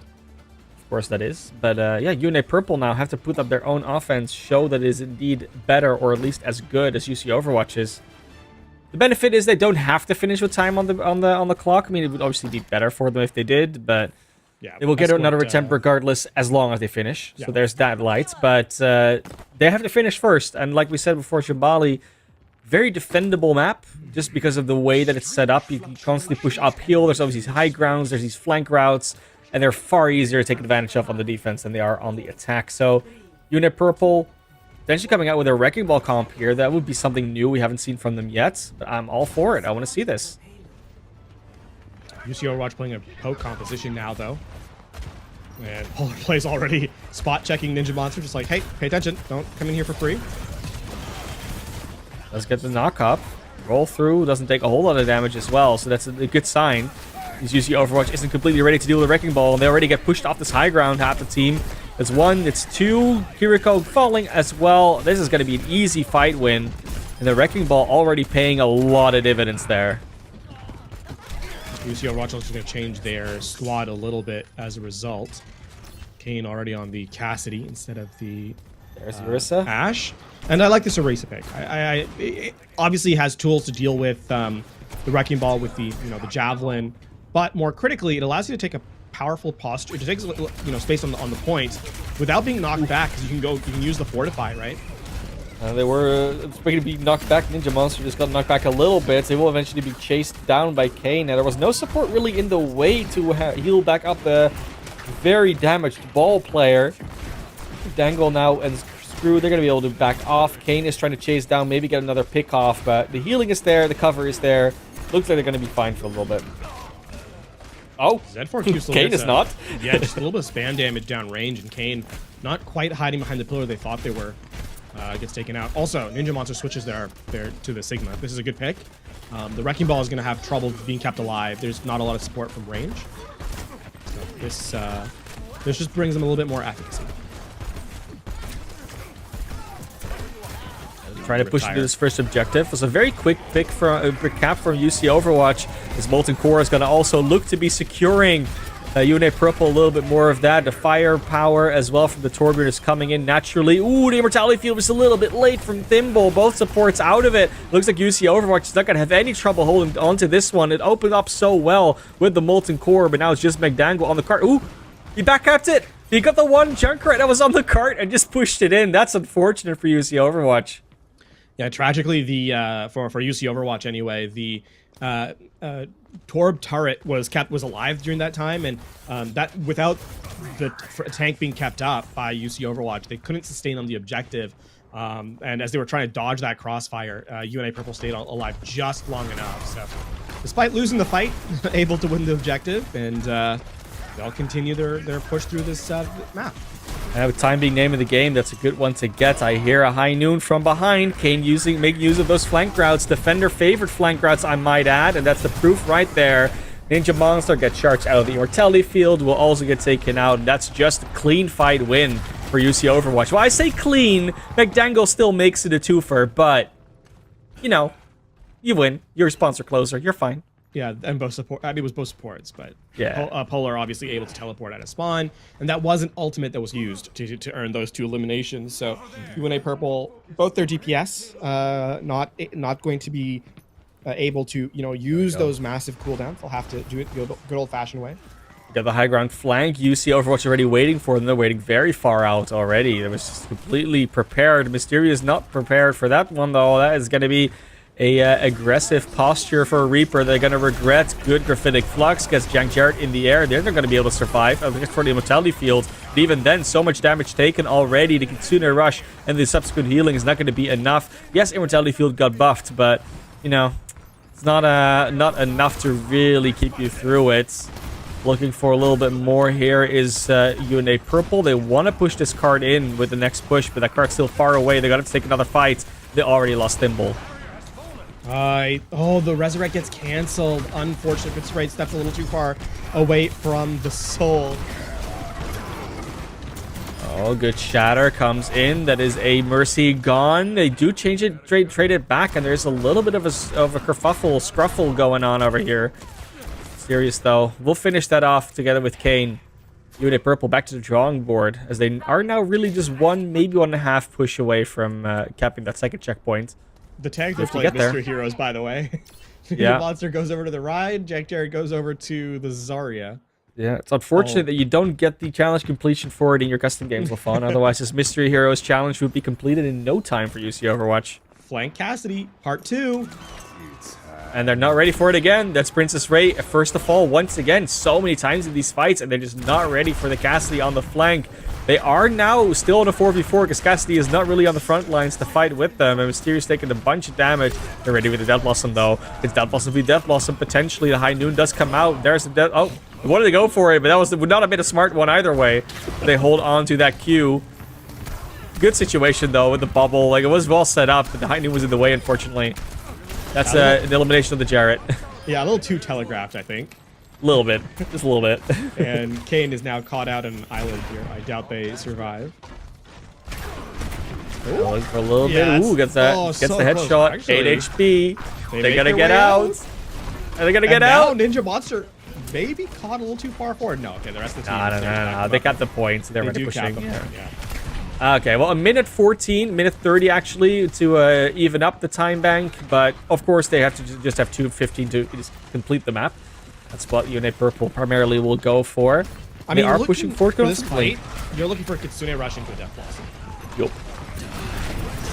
Well, Death Blossom is already out. Kitsune Rush, not so much. Doesn't have to be, apparently, with a triple kill. Who even needs a Kitsune Rush anymore these days? An Amplification Matrix is plenty to keep the Reaper alive, and that's just a full team wipe. I mean, you could see Mysterious's life flashing before their eyes, right? the magnetic grenade was stuck to them, and even with that, we're still able to heal through just the sheer damage they dealt. It's a good fight win for UC Overwatch. They also still have the Kitsune Rush now, which aids Jank Jared a ton with the Nemesis form. Sure. But it can still be denied. I mean, an Earth Shatter here. And it can be. You lost the Reaper there, though. McDangle has the Death Blossom. The Shatter comes out as well. It's an Immortality Field and a Susan to do a lot of protection, but not enough. And it's just Kane's zoning Deadeye that keeps the card from moving a little bit further than it maybe could have already.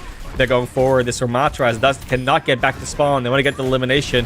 The Junkrat comes out. Maybe he came out a little bit too early, Mysterious. Maybe they're already ready to pick you up, but no, they're not. Cart is pushing through, though. Only a couple more meters to go. They have to touch. The Immortality Field is used for the connection. There goes Baptiste. There goes Kiriko. Junkrat out, and no one else makes it out of spawn. 103. Once again, UNA Purple beating UC Overwatch by mere seconds, LaFon. A lot of... I mean, man, you have to go back to that first point capture. Yeah, when it was McDangle, I think, on the Reaper, just barely eking the payload over the line to have this time bank, right? If they lose that fight, all of a sudden you have to work through that much high ground once more. And it becomes nigh on impossible, especially with the time remaining. So you look at that, and that is absolutely a game changer of a moment for UNA Purple.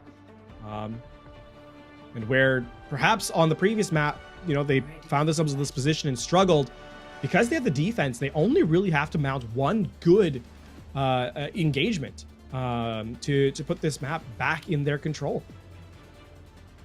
This map, it's the map where they have to turn around if they UNA Purple. They are so close to winning one. It was 99-99 on Li Xiang third. It was like one half fight essentially away from winning King's Row.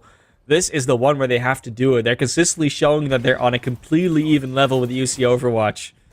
Just one map is all they want to take. Obviously, they want to take 3 eventually, but it's got to start here. 4, 3, 2, 1. It's a really close hold, actually. I mean, you can here. That's the thing, though. With all these walls, all this cover, you can definitely do it. And there's essentially 2 or 3 chokes coming out of that spawn door. You use the May effectively. Looking for potentially a wall. Nice block to stop the magnetic grenade from Kane, doing a lot of damage to McDangle there. And the damage boost on C4Q is out again. But Princess Ray is on the go down first again. Ninja Monster falls right after. And that's going to be a clean up on Isle Shimbali here for UC Overwatch. Jank Jared has to be careful. Can't go down there. They need, if they get these staggered picks, this is going to be disastrous for UNA Purple. But instead, it's Kane who overextends. This is the problem with Yeah, this is the problem with not having a Lucio, by the way. You just can't get into position that swiftly. And UNA Purple are going to be able to recontest up a player. It's definitely an advantage of having a Lucio for UNA Purple because they can get back into position and out of position also really quickly. A good wall. The wall of Ninja Monster won't get the elimination because there is at least some defensive utility there. A nice stick onto Jank Jared, but the shatter is there. They find one Thimble. They're trying to go after the Hornet as well. Ninja Monster will fall. They do take out T-Less Midnight. The Princess Ray. Oh, they can't quite get the melee before the risk comes out. They do finally find the Mercy, but that Tracer is going to have to be very careful. It's a beautiful Blizzard from McDangle on the defense. On the cart right there. Overtime is ticking. Are you going to be able to hold on to this Ninja Monster? You're so close to your shatter, but I don't think you have the health to stick it out. No, you do not. Z4Q will also fall, and what almost turned back around, UNA Purple now have to potentially watch first get capped. Oh, it's just Thimble here. Yes, a sound barrier though. And they forced the immortality field is used so early. Don't know why. It wasn't there. I mean, perhaps worried that someone's going to be able to contest. Thimble's going to attempt to use the sound barrier here. They do get a contest last second. They have the Mayor rounds. It's a good shatter from Ninja Monster coming in. They do get a couple on the ground. Jack Jared is the one to fall, and that's the one they needed. No tank on the objective. Sound barrier to sustain it out, and they do stop the cart just before he gets the first. It's just a Tracer, but what is Kane realistically going to do other than whiff a Pulse Bomb? Nothing. 103 stands between UNA Purple to push 101 meters and 6 centimeters. Now, the question is that if we look at history, UC Overwatch were able to get one defense on first, right? They didn't give up the first point entirely uncontested. UNA Purple needs to flip that script. It has to be kind of a flawless run for them. 103 does not give you a lot of opportunity. It gives you one fight and maybe one skirmish, right? It doesn't give you truly 2 good fights in a row. So this first setup needs to be clean from them. And you can already see UC Overwatch. I like the set switch. I like the Bastion. I like the Torbjorn. Both are low risk characters because they deal a lot of damage and have a lot of HP. And it buys time for them when UNA Purple tries to execute. It slows down UNA Purple because they have to deal with that much more HP on the return. I would have loved to see the gutsy move coming out with the Sombra and the Genji. But I understand that they're not going to stick with both. Might stick with the Sombra. We'll see for Q. I think they're going to swap off to something else. 10 seconds to go. And again, the Wrecking Ball comes out. That was a very successful thing to at least get that first point out of the way. But against the Torbjorn and the Bastion, you're going to take so much damage. At least Thimble's on the Ana, so they'll be able to do a little bit more long-range healing this time around. Polar play also on the Mercy, so if something goes wrong, you can undo it, assuming they're in position. This is a bold attempt here from the Wrecking Ball. It's what they did last time. Last time it worked out. It's going to potentially work out this time again. Polar Place goes super low. Immortality Field forced out once again. Early turret is gone. They already basically wasted half the utility that was on the high ground. They find the Torbjorn as well. Princess Ray, no surprise, will go down first again. She's just a target that is easily found by UC Overwatch in this game. There is a lot of hacking going on. Z4Q is looking for them. So far, this high ground is still very much in place for UC Overwatch. They try and find an angle to get it going. Ninja Monster healed back up by Princess Ray. And there they go. Tail to the Bastion. Kane takes a lot of damage, but will not actually go down and does a lot of damage themselves on the Wrecking Ball. They will find that little hamster inside of his construction as Kane finds McDangle. The rest goes off on the Bastion, and that is a fight won again. Overtime will start ticking. Team kill gong goes off. No one can make it back to the card, and LaFawn, that is it. UC Overwatch takes the 3-0 victory as UNA Purple has to go back to the drawing board to find a win this season. What a tremendous performance from UC Overwatch. They'll get their first win, as you highlighted here. We'll see that highlight from the Cassidy is on top of it all. What a Suzu, by the way, right there. Yeah, that was a great one. The accuracy off the back of it.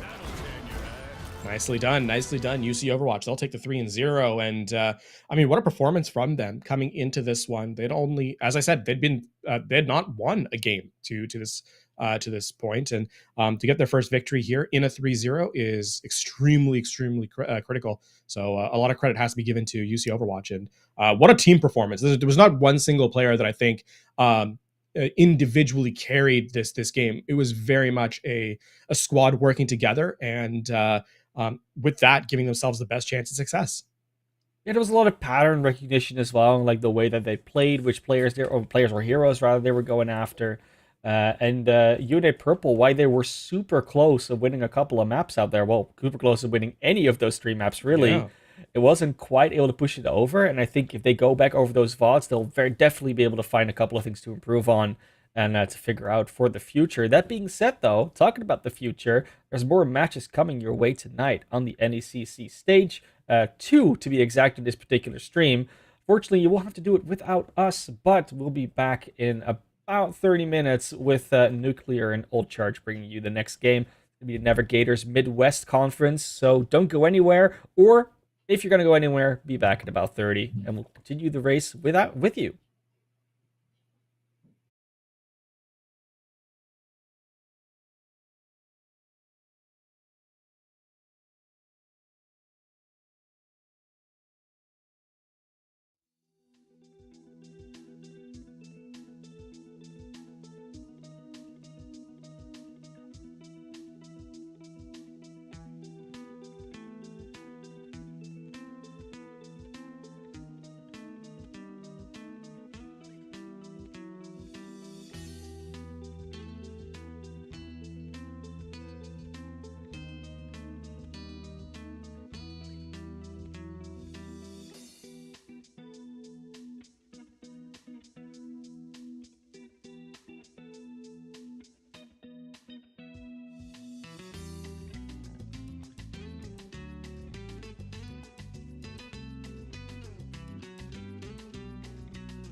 Hello, friends, and welcome back to the broadcast. Joined by Chase Newcomb, I'm Berkeley Stevens, and we'll be guiding you through the final two games tonight on the A stream.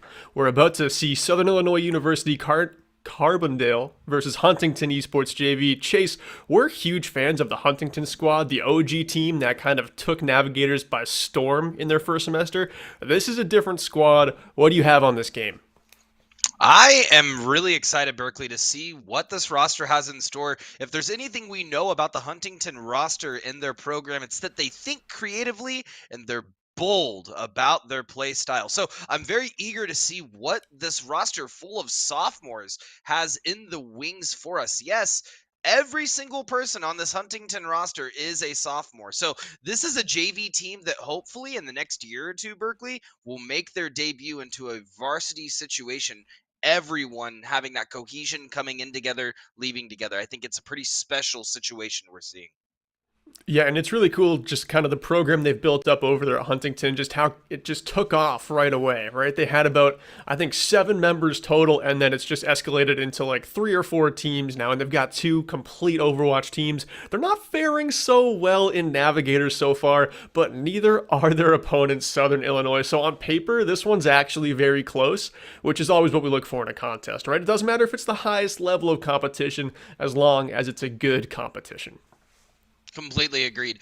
Looking further in the notes as well, Berkeley, I'm wondering how cohesive this Huntington roster is going to be, because film production major, animation major, film production major, animation major, they're all going to be taking classes together. So that means they're in the practice room day in, day out, and they're in the classroom day in and day out. That level of engagement is pretty rare to find on a collegiate roster. So while they might be 0-4, maybe it's just taken some time this semester to get things moving and grooving. Mind you, they did have an FF in week 4 and a bye last week. So going into this week, it could be one of those situations where maybe they're a little cold and they got to get warm first. Yeah, they're either going to be a little cold or they went through an evolution in the past 2 weeks, and we're going to see that on display.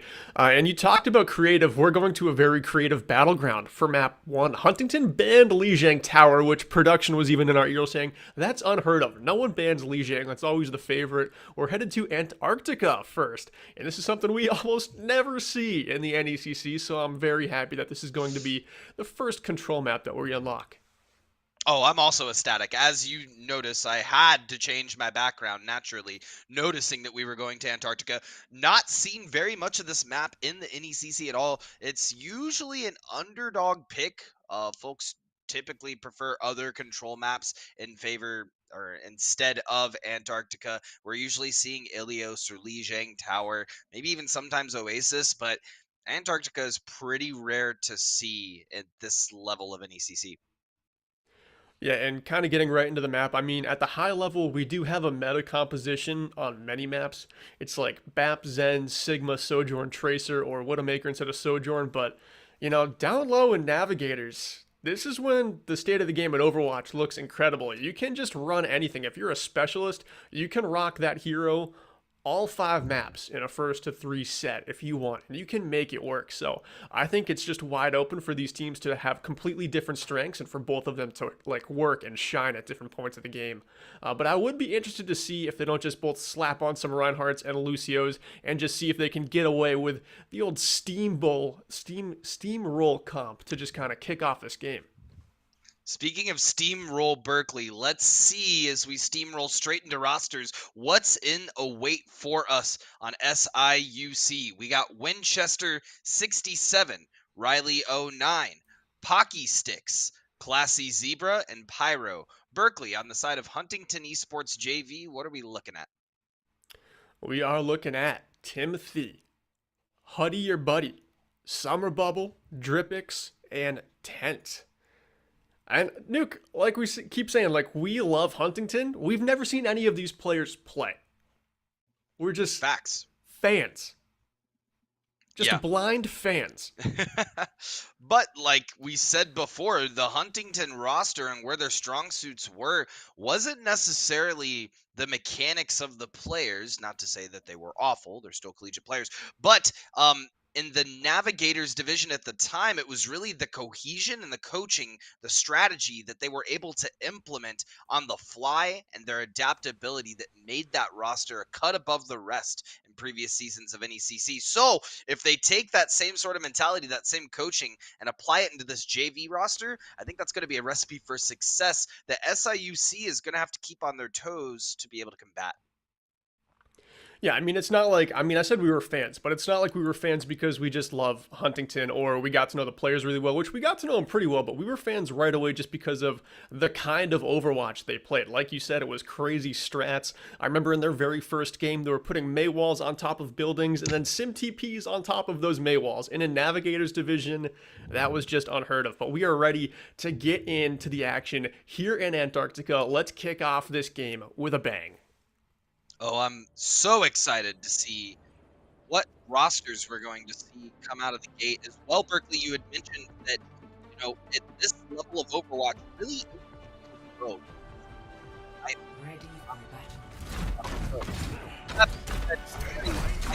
With the compositions we're seeing coming out of the gate. Yeah, if this is what they leave the locker rooms with and commit to for the first fight, I gotta give the edge to Huntington here just because I think the Reaper and the May up close might be able to blow up some members on SIUC, but time will kind of tell. Riley could be hanging back, Classy Zebra could be getting active on those flanks. We never really know how it's going to play out, but just on paper, I like the Huntington comp better. It's just how well can they run it? Can they follow up on those Maywalls? Can they do some damage alongside 10? Time will tell.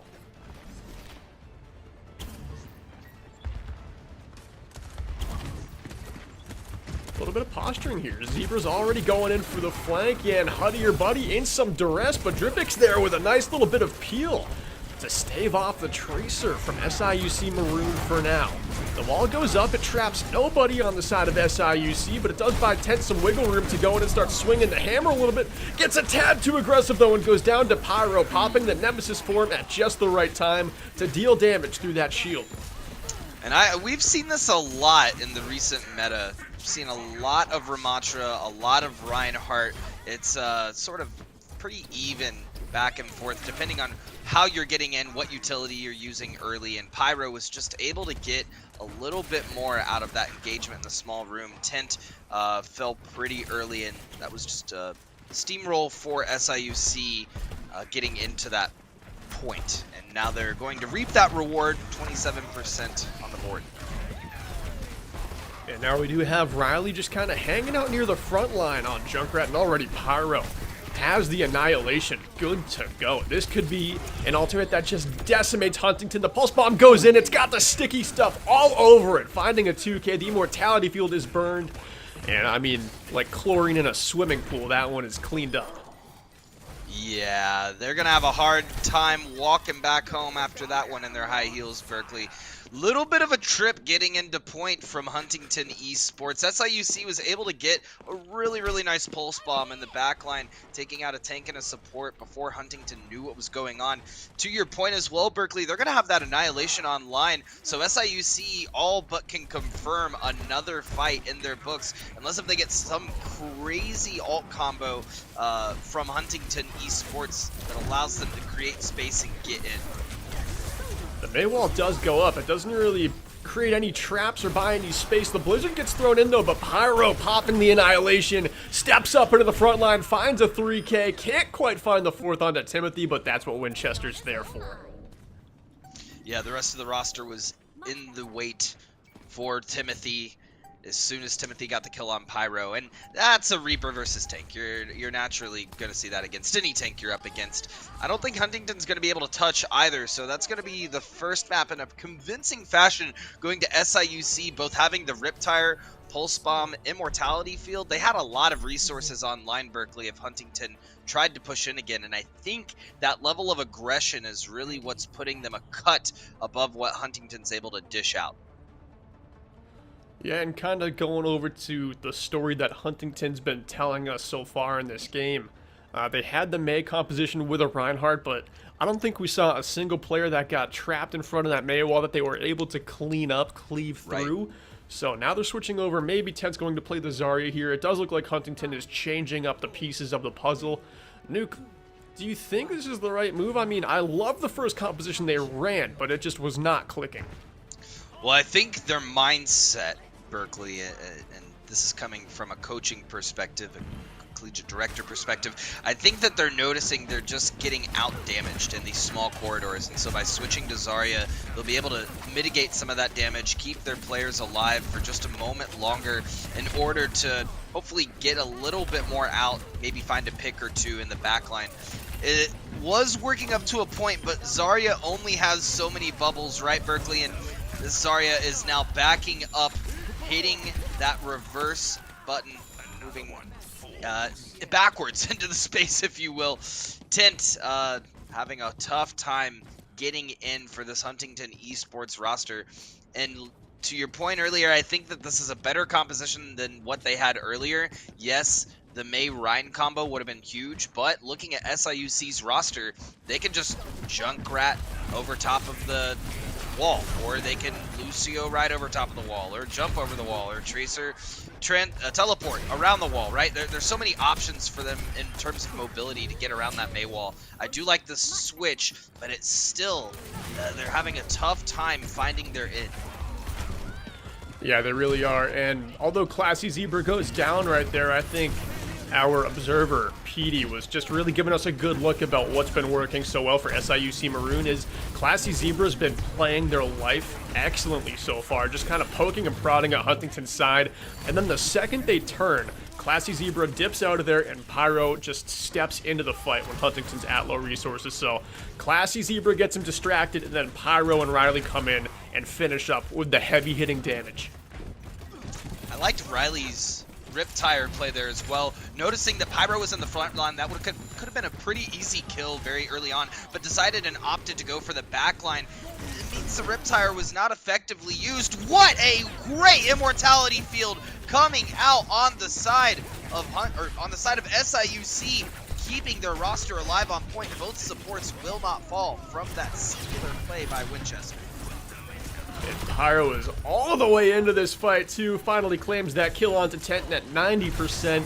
I don't know if there's going to be enough time on the clock here for Huntington to scramble back in this point, and it is a clean 200-0 map 1 win here on Antarctica for SIUC Maroon. As these kids would say, I'd say sheesh. Okay. That's enough out of you. I gotta deal with you so for sorry. 3 hours. You can't break out the sheesh in map 1. I mean, 200-0, love it. Berkeley. That's just unfortunate. You know, Huntington, I felt had the right recipe to get into these fights. They just weren't able to capitalize on a single target in the fights, right? So we saw the May comp very early on, and to the point that you mentioned earlier, had they walled off someone and really capitalized on that Reinhardt, they could have maybe gotten a pick that got them into point. And I feel like the obvious choice there would have been Pyro. As Pyro's stepping in, you mentioned that Tracer was in the backline poking and prodding. As that Pyro pushes in, that's your green light to throw up the Mei wall and pushing with your Reinhardt. But unfortunately, it wasn't fast enough. They weren't able to identify and adapt in the moment to the strengths of what the situation called for. So moving forward, that's what I'd like to see from Huntington. A little bit more quick to the beat in what is needed when SIUC pushes in or when SIUC backs up. I think they need stronger shot calling and cohesion. Yeah, I mean, they definitely do. I mean, this is Navigators. Every team can certainly improve in those aspects. What I was kind of noticing from Huntington there is they didn't really ever focus on anything that wasn't Pyro, and they never focused Pyro enough. And we do see this in like the lower ranks of Overwatch, where tanks can look extra unkillable because teams aren't as good at focus fire. And if Huntington's struggling with that, maybe they want to just not focus on Pyro. I mean, it was the play there with the Maycomp, because he's in the front line. That's who you're going to try and trap. But maybe going forward, if they're going to struggle with focus fire, try to focus at a target with a smaller health pool or cooldowns that don't just peel for it. Maybe get the immortality field out. Just go for something more vulnerable than a Ramatra who can throw up a shield, can go into Nemesis form and block for 8 seconds. Pyro's not going to be easy to take down, and with Huntington struggling to take down targets, you gotta focus elsewhere now. I think what Huntington can do from here, Berkeley, is really identify what was working and what wasn't moving into our next map. I feel like the DPS choices weren't quite working for Huntington, and they may look to switch that around. To your point of focusing down a target as well for these emerging teams, generally, I recommend running a Zenyatta if that's the case. If you can call a Discord orb on someone and everyone can rally around that orb, then you're going to take down single targets pretty quickly if everyone is following the call, which is also imperative at this level. Yeah, and Zen is in a fantastic spot right now. He is top of the meta at high rank Overwatch. That being said, he's got a very high skill floor. Headed to Midtown next. That's the Huntington map pick. SIUC banned Blizzard World, so that's why Midtown's going to be the next battleground. But yeah, Zen is always your best bet. If you're having trouble dealing damage, get a support that can deal more damage than any other support and amp up your entire team's damage. Just throw the Discord on someone and leave it there. Don't be one of those Zens that's always switching every second what the Discord is on, because that's how you kind of don't effectively play Zenyatta, right? You've got to keep it on, let's say, Pyro, whittle him down, make him uncomfortable, make him feel that Discord. If you're always throwing it on different targets, you never really feel it. Yeah, absolutely. And if you want a more of a splash, more of a larger area of effect sort of tool to get in, while also being defensive, you can run an Ana, right? That biotic grenade is a great tool, keeping everyone purple. That then forces the other team to run a Kiriko with a protection Zuzu, because that's the only thing that's going to cleanse Ana grenade. So that's really what I'd like to see from Huntington, is really forcing SIUC's hand a little bit more with switching some of these picks. And I feel like if they're able to do that, they'll be able to take point, and then it's a little bit more of a back and forth rather than SIUC alt dry fighting, holding all their alts and just waiting, throwing 1 and 2 at Huntington, who's constantly switching, trying to figure out what's working. And in these downtimes in between maps, I feel like this is the time Huntington is able to really chat, regather, and figure out what are we doing next. Yeah, and as we head into Midtown too, we haven't really mentioned the great successes that have come from SIUC, at least in that first look that we got on Antarctica. I mean, Classy Zebra was playing outstanding, and that is something that Huntington has to deal with. I mean, you're constantly turning, and Classy Zebra's doing such a great job just playing their life, staying out of damage anytime they don't have the recall, and being a complete nuisance when that cooldown is online.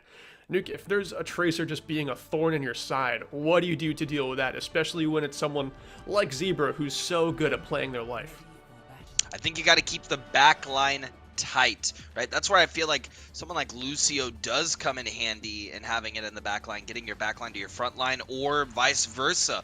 But playing that Tracer style is very similar to playing a Sombra, right? Which has been in and out of the meta since Overwatch 2's release, but can be a great sort of counter pick if you're not able to shut down the enemy team. EMP is an awesome tool to get in and get him down.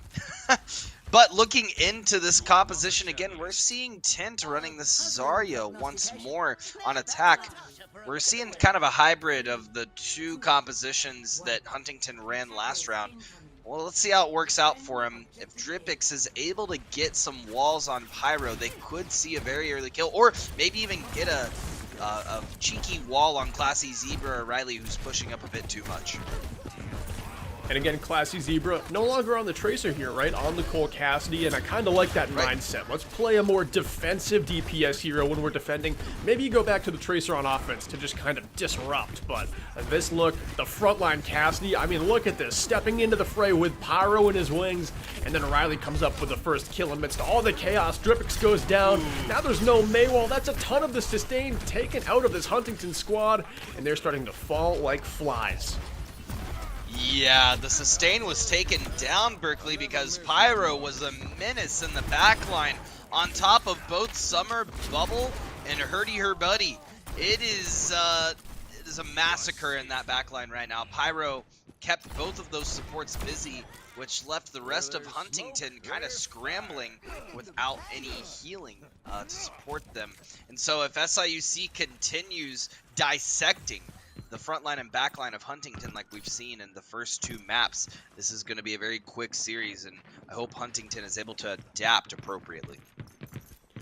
And you were touching on this in the first round too. SIUC was just dealing damage better, and they're doing it this game. That doesn't just come from the DPS heroes, that comes from everyone. You can see it in the alt charge too. Everyone is winning the race except on the side of Huntington. Their Baptiste nearly has that Ant Matrix. Classy Zebra in the backline again saying, I can be a thorn in your side on this hero as well. I don't know if I agree as much with this play from Classy Zebra. I feel like Classy Zebra was trying to take a wide flank for a high noon that sort of didn't work out. However, I think that even though the Deadeye was a fail, being a thorn in the side was enough of a distraction for Huntington, for SIUC to be able to push in once more. Like I said before, dissect that backline. But Classy Zebra kind of has, when you're up this ahead this much, right, Berkeley? You kind of have the freedom to be able to take positional advantage where you want it. And coming into the next fight here, Blizzard does get popped right near that fire truck on point. Sound barrier provided by Pocky Sticks keeps everyone supported on SIUC. And now the tire comes out defensively. Oh, that's in the midst of everyone. The Baptiste goes down. The Immortality Field is spent, as is the sound barrier. Huntington trying to buy purchase back in this fight. Timothy comes up with a 2K, and Huntington has the first point in their grips. And that's the one fight they needed, right, Berkeley? They pushed in together. That was a great engagement for Summer and Bubble on the side of Huntington, getting the rest of the roster in. And it actually bit SIUC in the butt a bit, having Classy Zebra once again going for that flank. This time, it didn't work, and to the point where they lost this first point, almost maybe some would say unnecessarily. I'm eager to see how SIUC responds. I mean, they're responding well right here. They take 10 right out of the equation immediately, and if Pyro wanted to, they could pop the Annihilation and just sweep this fight away, but they're kind of drawing this one out, trying to bait Huntington toward them, and they do it effectively. Dripix goes down, and that's just more time off the clock. Yeah, now I'm sitting in the spawn room, debating their scenarios moving forward. Huntington looking for a great move on a Grav, setting up. There it is, Grav on point. There's two set up. No ultimates to really pair with that, though. Huntington's gonna have to get in and get creative. Pyro stepping up, less than 70 health. That's gonna get absolutely fried in the backline. But, oh my lord, the rest of SIUC keeps Pyro up. Less than 100 health. Pyro is able to go into Nemesis form and just punch down, battering the entirety of Huntington Esports. And yeah, they kept him up, but also Huntington needs to not focus Pyro there. You have a Lucio speed boost out of that Annihilation. That's how you get that ult to end right there. Don't just shoot Pyro while they're blocking. They're not going to be killable. Yeah, just get out of dodge and try and re-engage. Pyro doing that just bought a ton of time for SIUC, where no one was focusing a single member of SIUC that wasn't Pyro. So we had Riley and Zebra just, you know, free range. Any damage they wanted to deal, any space they wanted to take, they could step into incredibly opportune spots and just get it done. Huntington is running into a massive speed bump getting out of this spawn. It's a great point, Berkeley. I mean, the spawn room is right behind them. You bring up a great point. All they had to do is just back up to the spawn room, and now they keep corralling into this side room, and it's straight into Junkrat. And I don't know if that's exactly the play. SIUC's Riley gonna pop a rip tire, hoping for a couple of kills. They unfortunately played directly in that amplification matrix, and I think that's gonna spell the end for SIUC for the moment. Pyro's gonna stay alive to stall point, and this is valuable time for SIUC. They're not pushing this payload, and Annihilation's back online. Yeah, I think Pyro is the best player in this lobby when it comes to just dealing damage. Annihilation has been so quick to charge, and that is a devastating ultimate, especially in Navigators where people aren't the best at disengaging with speed boost, or maybe focusing down a Ramatra, or landing a cooldown that could kind of progress the Ramatra from going into your team with that ult. Pyro has just been in complete control of this one. Let's talk about Classy Zebra for a second here again, Berkeley, because Classy Zebra has the Deadeye in the back pocket, right? Annihilation's going to get popped from Pyro again. And, oh, what is that? A Death Blossom coming out from Timothy, going to take out 3 on the side of SIUC Maroon. Pyro trying to set up. I was going to say Classy Zebra had the high ground. I felt like Classy Zebra was going to look for a cheeky Deadeye, fall down into this tunnel area, but the fight already ensued. We got 10 seconds left, and I don't know if it's going to be necessary. And this is about 3 points in a row now as Classy Zebra puts the nail in the coffin here, where I think Huntington, they got to work at reading the clock a little bit better, trying to take that second to last fight with enough time, acting quickly enough to give you a final chance as the clock is ticking down. Both points on Antarctica, it seemed like the round was over at 90% instead of 100. Yeah, you're not wrong there, Berkeley. Because they didn't have time to regroup and get back, so they're not being very strategic with their pacing, getting in and out of the spawn room. And I feel like, with some teams, you may have someone specifically calling out percentages, right? This is where we're at. This is how much time we have. Like you would have a shot caller or someone calling the ult charges on either team. I feel like that might be beneficial for Huntington, for them to really find their ebb and flow in these maps. Yeah, and maybe you don't have that kind of luxury where you can take a fight at 80% and wrap it up by 85%, but if you know that that's the case, like it might have just been for Huntington, use that last 10 seconds because they kind of got sealed off at 90, well, with 10 seconds left. Use that last 10 seconds to just play your life and stage. Take really valuable spots of the map where you're not in a huge, threatened position. And then right as overtime ticks, get a touch in, hold the valuable ground, and try and win the fight as best you can. But scrambling in right at the buzzer, not always the look you want going into OT.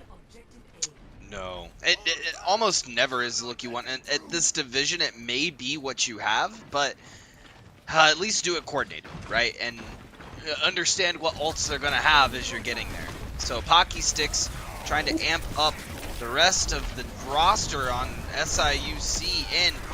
Notice Summer Bubble's positioning. Pyro going straight for Summer Bubble. And this has been pretty much the storyline of this match thus far. Pyro running straight into the supports on the side of Huntington. Classy Zebra being a nail or a thorn in the side of this roster, and then them sitting in a 3v5 situation, and it's cleanup crew all around. SIUC taking that first point. This is really a story that's been told over and over thus far, Berkeley.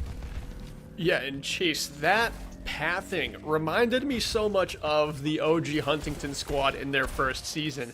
They just had the Lucio, they walked with all the natural cover right to the engagement, popped speed at the engagement, and they got exactly where they wanted to go, hit speed, and they started to just dissect the backline.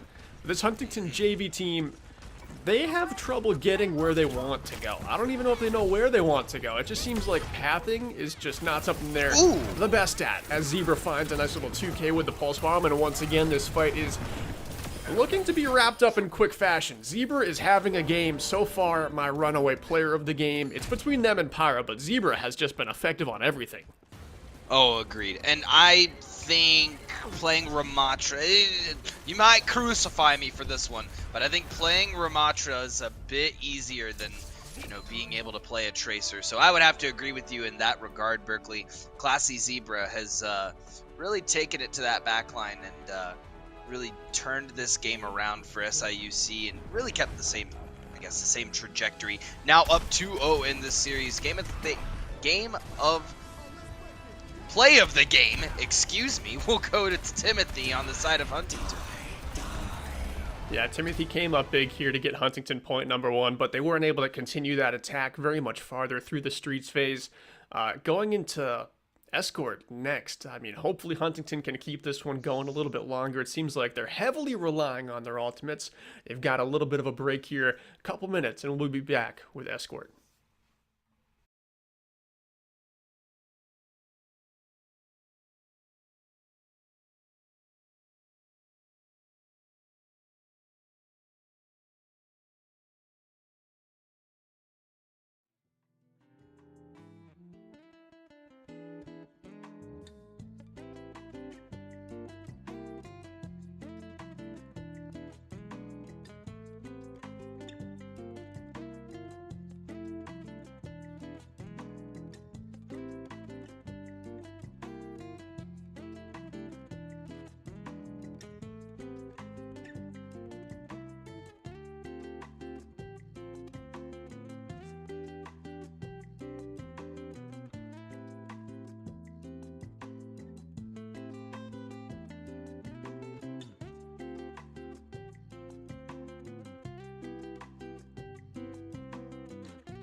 And we're back, about to be going to Rialto for map 3 between SIUC and Huntington Esports JV, alongside Chase Newcomb and Berkeley Stevens. And so far, Chase, this one's been going quick. Yeah, I don't think this was much anticipated on our end, Berkeley. But I think that this, I'm a believer, Berkeley. I like to believe in people. And I think that Huntington's got a chance to turn this one around. They just got to dig deep, look at what's not working, and finally take down Classy Zebra in the backline so they can move forward. Yeah, I mean, Classy Zebra's kind of playing flank DPS at a level that we don't really see a lot in Navigators, because it's not like they're just doing it and being a nuisance. Like, they're doing it and rarely dying, which is pretty good in and of itself, but they're also doing it in a way that times very well with Pyro. Anytime they go in, once the heads on Huntington turn, Pyro just walks into them and is just a force to be reckoned with, and no one's looking at him. Everyone's looking at Pyro 100% of the time, except for a fraction of a second where everyone turns to take down Zebra at once, and Pyro just moment after moment seizes it, and it's working so well. It is working to the point where they're 2-0, right? Yeah. But I think it's a strategy that could be easily mitigated by Huntington if they had the same level of communication that we're seeing out of SIUC Maroon. All it takes is for them to say, hey, just hold up a second, take down Classy Zebra, everyone back up, we're going to get a pick, we're going to go in 5v4 now and force it in their court. But we'll see exactly how this goes as we move straight into map. And this is a map where I love the Reinhardt. Personally, I don't expect Pyro to switch off of Ramatra here, but they do. Look at that. We got the Ryan on defense. I think that is the right play, especially in a game like this where you might have the luxury of working on something that you think is strong but might not be your best strength. This is a really good time for Pyro to just try and swing the hammer a bit and let loose on just the most classic tank in Overwatch. And on the side of Huntington, they're changing a few things up here. I do like the Moira pick. I think that might add some more consistency to the healing and some escapability for the backline too when Zebra comes in every now and then. Tent on the Zarya though, that one has me scratching my head a little bit. If Tent can get charged up and start doing tons of damage, it looks great. If not, closing the distance could be a problem. I personally really like this SIUC roster right now, Berkeley. I love both of the support changes to complement Pyro on this Reinhardt. Both Ana and Kiriko are some of the probably the two best supports you could have to support a Reinhardt. Very excited to see how they play around Pyro, because the strength Pyro has is knowing when to engage, and as a tank you have to know when to get in and when to get out. So I'm eager to see how they play this corner and whether or not they're able to full hold, since SIUC is on defense first. Oh, Timothy throws in a trap to the backline and Riley just lands in it. And already kind of what I like from SIUC's defense here is just immediately Classy Zebra was on the flank in spawn, just like, yeah, did you forget about me? Of course not. I've been the most annoying thing you've ever played against. But right now, Huntington, they're answering this time after time. They've got 2 picks in this fight, but SIUC's not really giving an inch in the front line despite being down. Yeah, Huntington JV finding their picks, and this is the sort of pacing that this team really needs, Berkeley, to be able to push this cart. They've got to keep SIUC down a member, and if they're able to do that, pick after pick through staggering them, that's the play. But that's going to be Pyro playing this corner. That's a massive Earth Shatter. They had time to block, but unfortunately, 3 are going to fall. Pyro's stuck in the backline. No one to help. Tint's going to take him down, and that was a wonky play. Yeah, all the wonkiness just happened on that play. I was expecting Pyro to finish the pin, try and drop someone into the river, but it didn't happen. Pyro just kind of ended the pin so they could swing on targets, but they were just in no man's land, and then they got eviscerated. Now the payload is on the doorstep of point number 1. Huntington is looking as good as they've looked all night, but now Zebra's onto the Reaper. The edgelord is into the backline, getting activated. Tent goes down up front, and now how do you get back in this fight if you're Huntington? The Blizzard gets popped, but it is too late. Nothing comes of it, and we do have a defensive hold still standing strong with under 2 minutes to go for SIUC Maroon. However, though, they did make it this far in this map, and I feel this is the strongest Huntington has looked so far in the entire set, Berkeley. They have 3 ultimates coming online. That Graviton Surge is also close. If they're able to pair that with a Riptire, they could find this first point and start moving their way through the map. That's not going to happen, though, if Classy Zebra keeps sticking to this backline. But that teleport's going to take a little bit longer than a Tracer recall. Yeah, nowhere near as instant. And, I mean, you can tell that even though the hero has changed, the mentality for Zebra is the exact same. Just go in, almost throw in the backline. Because the second that the focus is on you, Pyro knows to step up. And that's what happened in that last fight. Zebra did not make it out alive, but Pyro found 3 kills since Zebra made that space. Now it's another good chance for Huntington. Popping the Riptire. SIUC kind of has to play scared around this one. Pocky Sticks does go down there, and now the counter tire from Riley. It finds Tent. Which pick is going to be bigger? Timothy comes alive for a second. The trades are going back and forth. Pyro says we're not done yet. SIUC continuing this hold. Wow, the switchback from SIUC was real as Huntington took down a majority of the roster. Only 2 to 3 remained in Riley, Pyro, and Winchester. SIUC playing well with what they had to their disposal.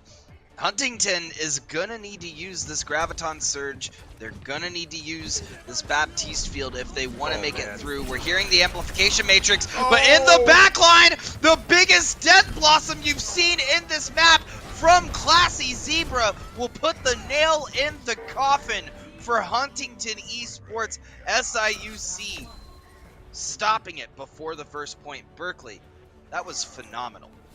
Yeah, that was really good. At one point, we both did say Huntington looks as good as they've looked all night, but once the wind was taken out of their sails, it was just still waters out there for Huntington. But the start of that attack looked really well. I think the Mora was a fantastic change to the comp because it made Classy Zebra say, I can't play Tracer into this. As good as I've been playing Tracer, I can no longer play Tracer into this. So I think Huntington, they've got a big chip on their shoulder this game, but we both know that Classy Zebra was like almost carrying this game, being such an effective flanker, and Huntington did come up with a good answer for that. Of course, this game might be out of their hands, but I do like how this one has kind of gotten better map by map as it's gone on. Huntington has improved. They haven't gotten worse, which is what I like to see. They don't have any quit in them. That you love to see grit in these teams. When I'm looking at Emergence and Navigators teams, I'm looking at how much grit, how much ability they have to just keep going and keep those mentals in tip-top shape. That endurance, that's what we look for in this division. And I love to see Huntington Esports, although they're down, and really the despair looking at the hill they have to climb, the tsunami in front of them of overcoming this challenge. They're keeping their heads high and they're moving forward, and that's all you can do in this moment. And try to get better, right? That's what all of this is for. Yeah, it really is. It really is. Every game is kind of a learning curve, and not every team is going to have as an electric of a season as Huntington's varsity roster did when they opened up their Navigators division run a couple semesters ago, but this JV squad, I mean, they're on the right path. They're coming up with answers. They're not quitting early in the game. They're kind of giving it their all, and that is always what you like to see. Going into this next one, SIUC sticking on this Reinhardt comp. Zebra's back onto the Tracer, as they love to do on offense. Activates on the backline a little bit more effectively. Timothy comes up with the first kill as Zebra once again is answered, but it's a 4 versus 4 here as Dripix also goes down. The front line is going to be missing a Maywall here for Huntington, and maybe SIUC can take advantage, also having a nice little spawn advantage. Sojourn Riley sends in that disruptor shot, and Pyro swings for the fences. So much cleave damage comes through. Yeah, Captain Chase Sojourn back on the scene. Haven't seen this character in a couple of weeks. Excited to see SIUC pull this one out to complement the Tracer really well. And that's what I love to see from SIUC. They've changed their compositions around a little bit so that it's leaving a little bit of room for the teams to feel a little bit more flexible in what they're playing. And Earthshatter coming out, but going to get blocked by Tent. And that's going to be it. Huntington's not going to touch. Pyro going to push him off the edge for the Viking funeral, but it won't even matter as SIUC will take this in a 3-0 fashion.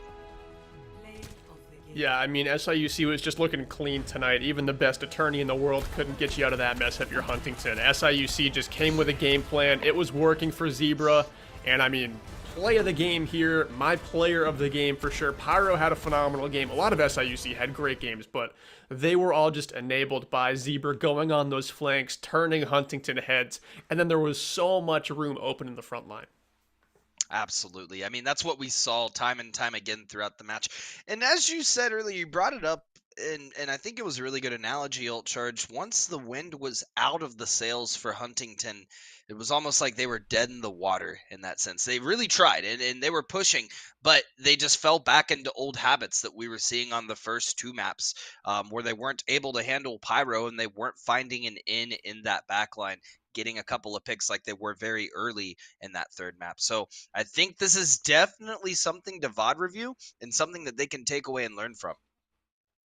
Yeah, and maybe it's not something where you want to learn how to counter the things that were kind of just being aggressed onto you, like Zebra's flanks, because you came up with some answers for them, but see how you can mimic that on your offense, how your DPS can do what Zebra's doing, playing their life on the outside, turning heads. That's so valuable in Overwatch, right? Anytime you turn two people's heads, those members of the other team are essentially removed from the fight anytime they're not looking at the mass of your team. I like what you're doing over there. I like what you're doing over there. You're just the image to my words. And yeah, it's so effective in Overwatch. Anytime you can turn some defenders around, that just suddenly makes the entire team uncomfortable. You're losing that information that was just in front of you. Those pieces can change and move around and be so much harder to track. And that just makes your team more effective. Just have some more distracting forces on your team if you're Huntington. That could be a baby step that they want to take next week. Absolutely. But I'm also in agreement with you, Walt Charge, for player of the match. It's 100% got to go to Classy Zebra for me as well. The diversity in hero choices, the ability to get in and out and cause such a commotion in the backline for Huntington really set the scene for this entire series. And we keep going back to it again and again. But I think Classy Zebra could have done the same thing with a hero. Maybe they don't play Sombra, and maybe they do, but it would have worked just as well as that Tracer because they were an absolute nuisance. So that's my player of the match as well, going to Classy Zebra.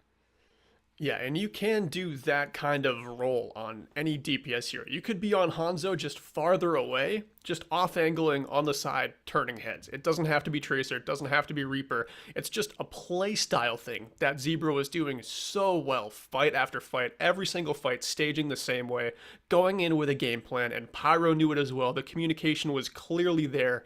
I was really impressed with this SIUC team, who is toward the bottom of their division. They came in with a 1-4 record. They did not look like a 1-4 team. This team looked like they had a game plan and they could execute it time after time, which we don't see that often in Navigators. Oh, no, not at all. And I think this is a testament to their 2-3 match against Husky Gaming Red in week 4. It seems like this is a team that if they get their ball rolling in the court, they're going to go up and down the field, using my sports analogies as best I can, to make it a close match. But well played overall from SIUC, and I'm eager to see whether or not they're able to take the next couple of weeks in their with the wind in their sails, hopefully making a playoffs run.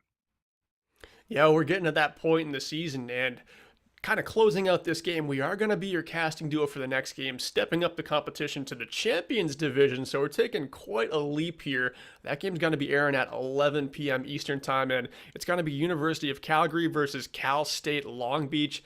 Should be pretty good. It's going to be a lot more fast-paced than this. So if you're looking to learn a few things from some high-ranked players, stick around and watch that game. We'll be back in about an hour. Thanks for watching Game 3 of the night.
Good evening, ladies and gentlemen. We're back once more with our final match on the docket tonight.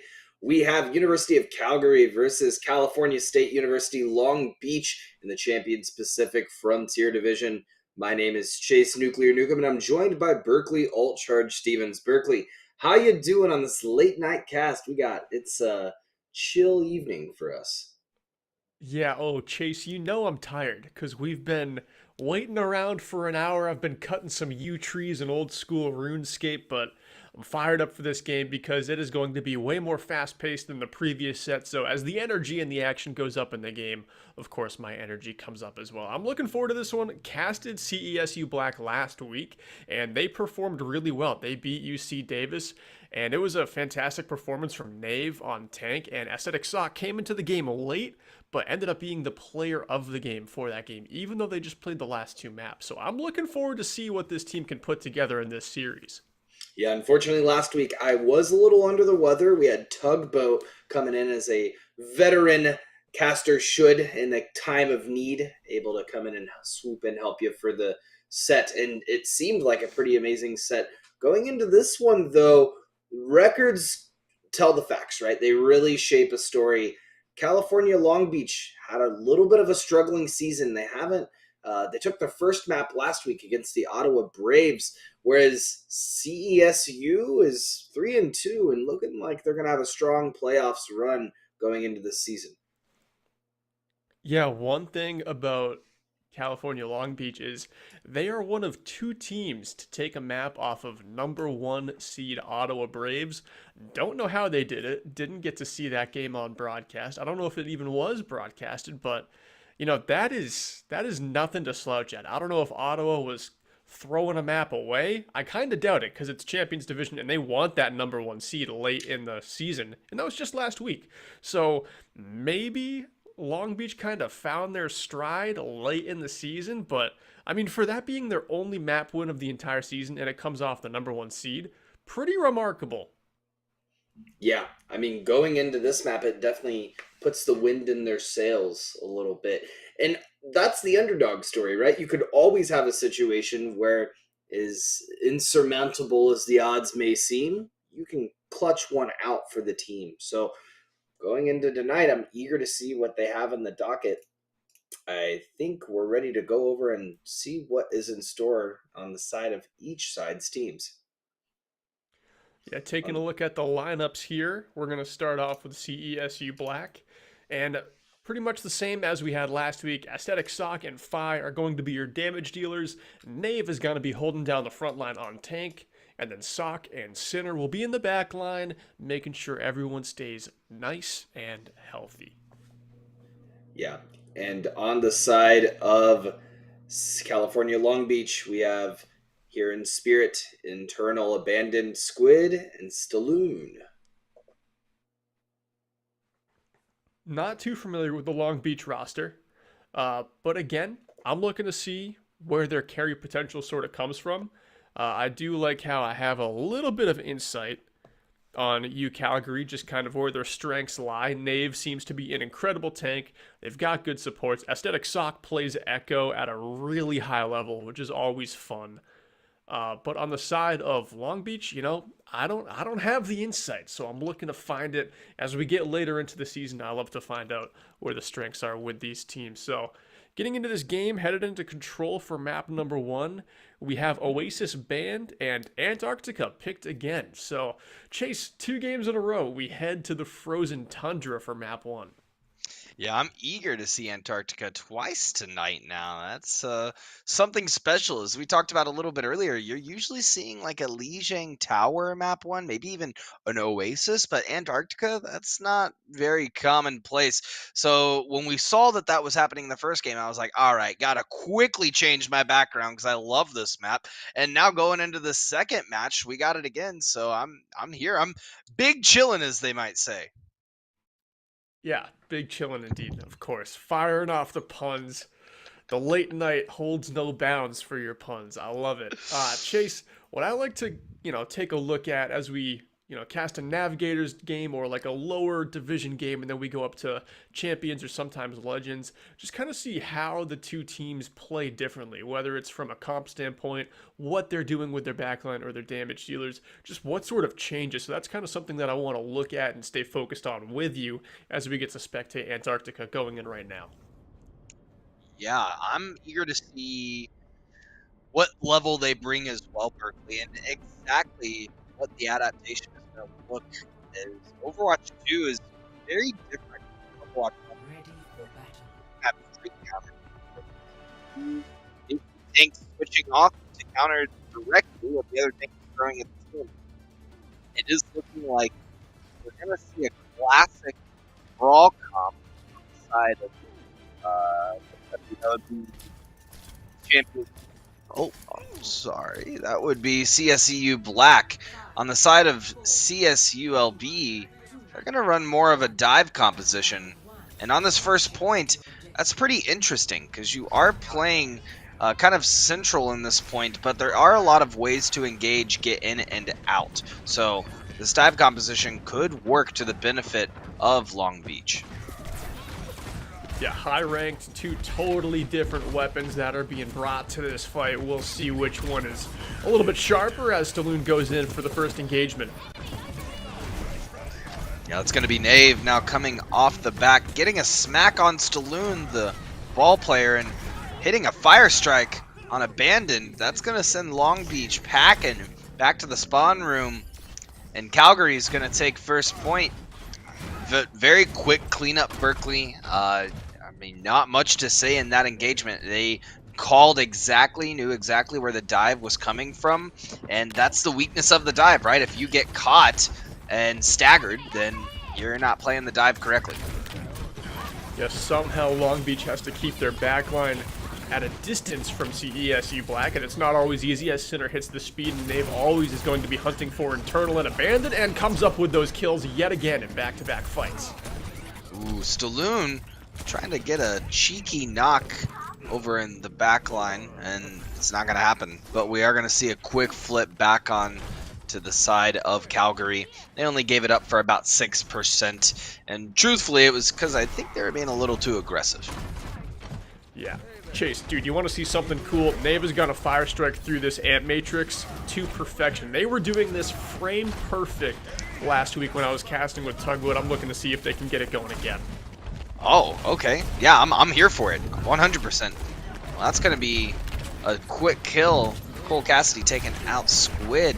And that's going to force a 4v5. Now a 3v5, but with 60%, Long Beach has to determine what they're doing. Are they staying and engaging, or are they leaving? Watching Abandoned kind of wall ride to their own leisure doesn't instill much faith in me that they really have clear comms as to what's going on. Yeah, I mean, CESU Black comes into this one with a game plan on Antarctic Peninsula right away, and Long Beach's A plan was not working, and it seems like they're having a really difficult time drafting the plan B, but the minefield comes out, and that's going to make CESU Black uncomfortable. Fi still comes up with a kill. Nave turning up the sensitivity on the Reinhardt swing. You love to see it. Clearing those mines quickly. Earthshatter's going to be on the docket. Oh, I don't know if that was exactly frame perfect, but it'll do the job, Berkeley. Perfect. But they execute that. I mean, those two clearly communicate when Nave has the fire strike, and he still hit that one. Seals up the round rather easily for CESU Black to open this series. That was a beautiful blizzard coming out as well on the side of Calgary, holding off every single bit on the point. That's the thing about May, right? You can shut off an entire area with Blizzard, but it's imperative that you have the positioning. You know exactly where you need to drop the drone to hold that position, right? And that covered every inch of the point when they threw it down. So Aesthetic Sock showing that they have the angles down for this May play.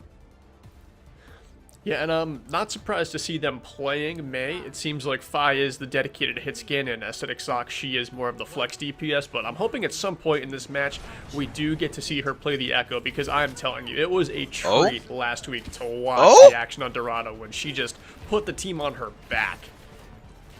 No cap? No cap. No cap. Okay, I'm excited to see that as well. I mean, and having an Echo with a Reinhardt, that's double hammer trouble. You never want to see that. And while Staloon is not finding all that much value in this backline, trying to go for these flanks, as Long Beach is still running this dive composition, they're getting a lot of hits, right? We are seeing a lot of Calgary grouping up, and Saloon taking advantage of them grouping up, getting a lot of damage out, but there's no follow-up. It seems like Squid and Saloon are going in on separate targets when they are targeting the backline, and that's not going to work for this dive comp. No, I mean, Long Beach is looking pretty good right now as they've gotten some early kills. They don't have the objective yet, though, so they've got to get the cleanup work in their favor. Staloon under a ton of duress, but is able to roll away to safety, and now it looks like Long Beach has some momentum, but just as I said, NECC and Nave break out of that little low ground that they were tucked away in, and then come up with a pair of kills. But Staloon doesn't want to go anywhere anytime fast, but eventually has to choose the wiser and retreat. Yeah, Staloon did get a pretty cheeky kill on a set of stock as well. Getting that tether positioned really well, going straight around the point, wrapping around like Ring Around the Rosie, and just like a pocket full of posies, Ascetic Sock fell to the ground, ashes and ashes. Nave getting in position for the rest of this roster. That's going to be a massive minefield in the backline from Staloon and cause some disruption for this Calgary roster. We're seeing the Blizzard come out, Deadeye followed up by the Kitsune Rush. CESU Black utilizing everything they got in the back pocket to ensure they still stay on this point. 65%. CSULB, they're struggling a bit to really stake their flag in the ground, Berkeley. Yeah, the disengage from Calgary on, essentially those minefields, but all of these engagements has just been so clean. Sinner's amping up the speed so they can all get out of dodge, and the backline feel has always been there. Fi opens up this one with another kill, and we're quickly entering final fight territory. The 90%. That's the thing with dive comps, though, Berkeley. Anything could happen coming back from spawn. They do have Staloon and Squid still up, able to touch. With 5% left, they'll have to be very strategic about how they do it.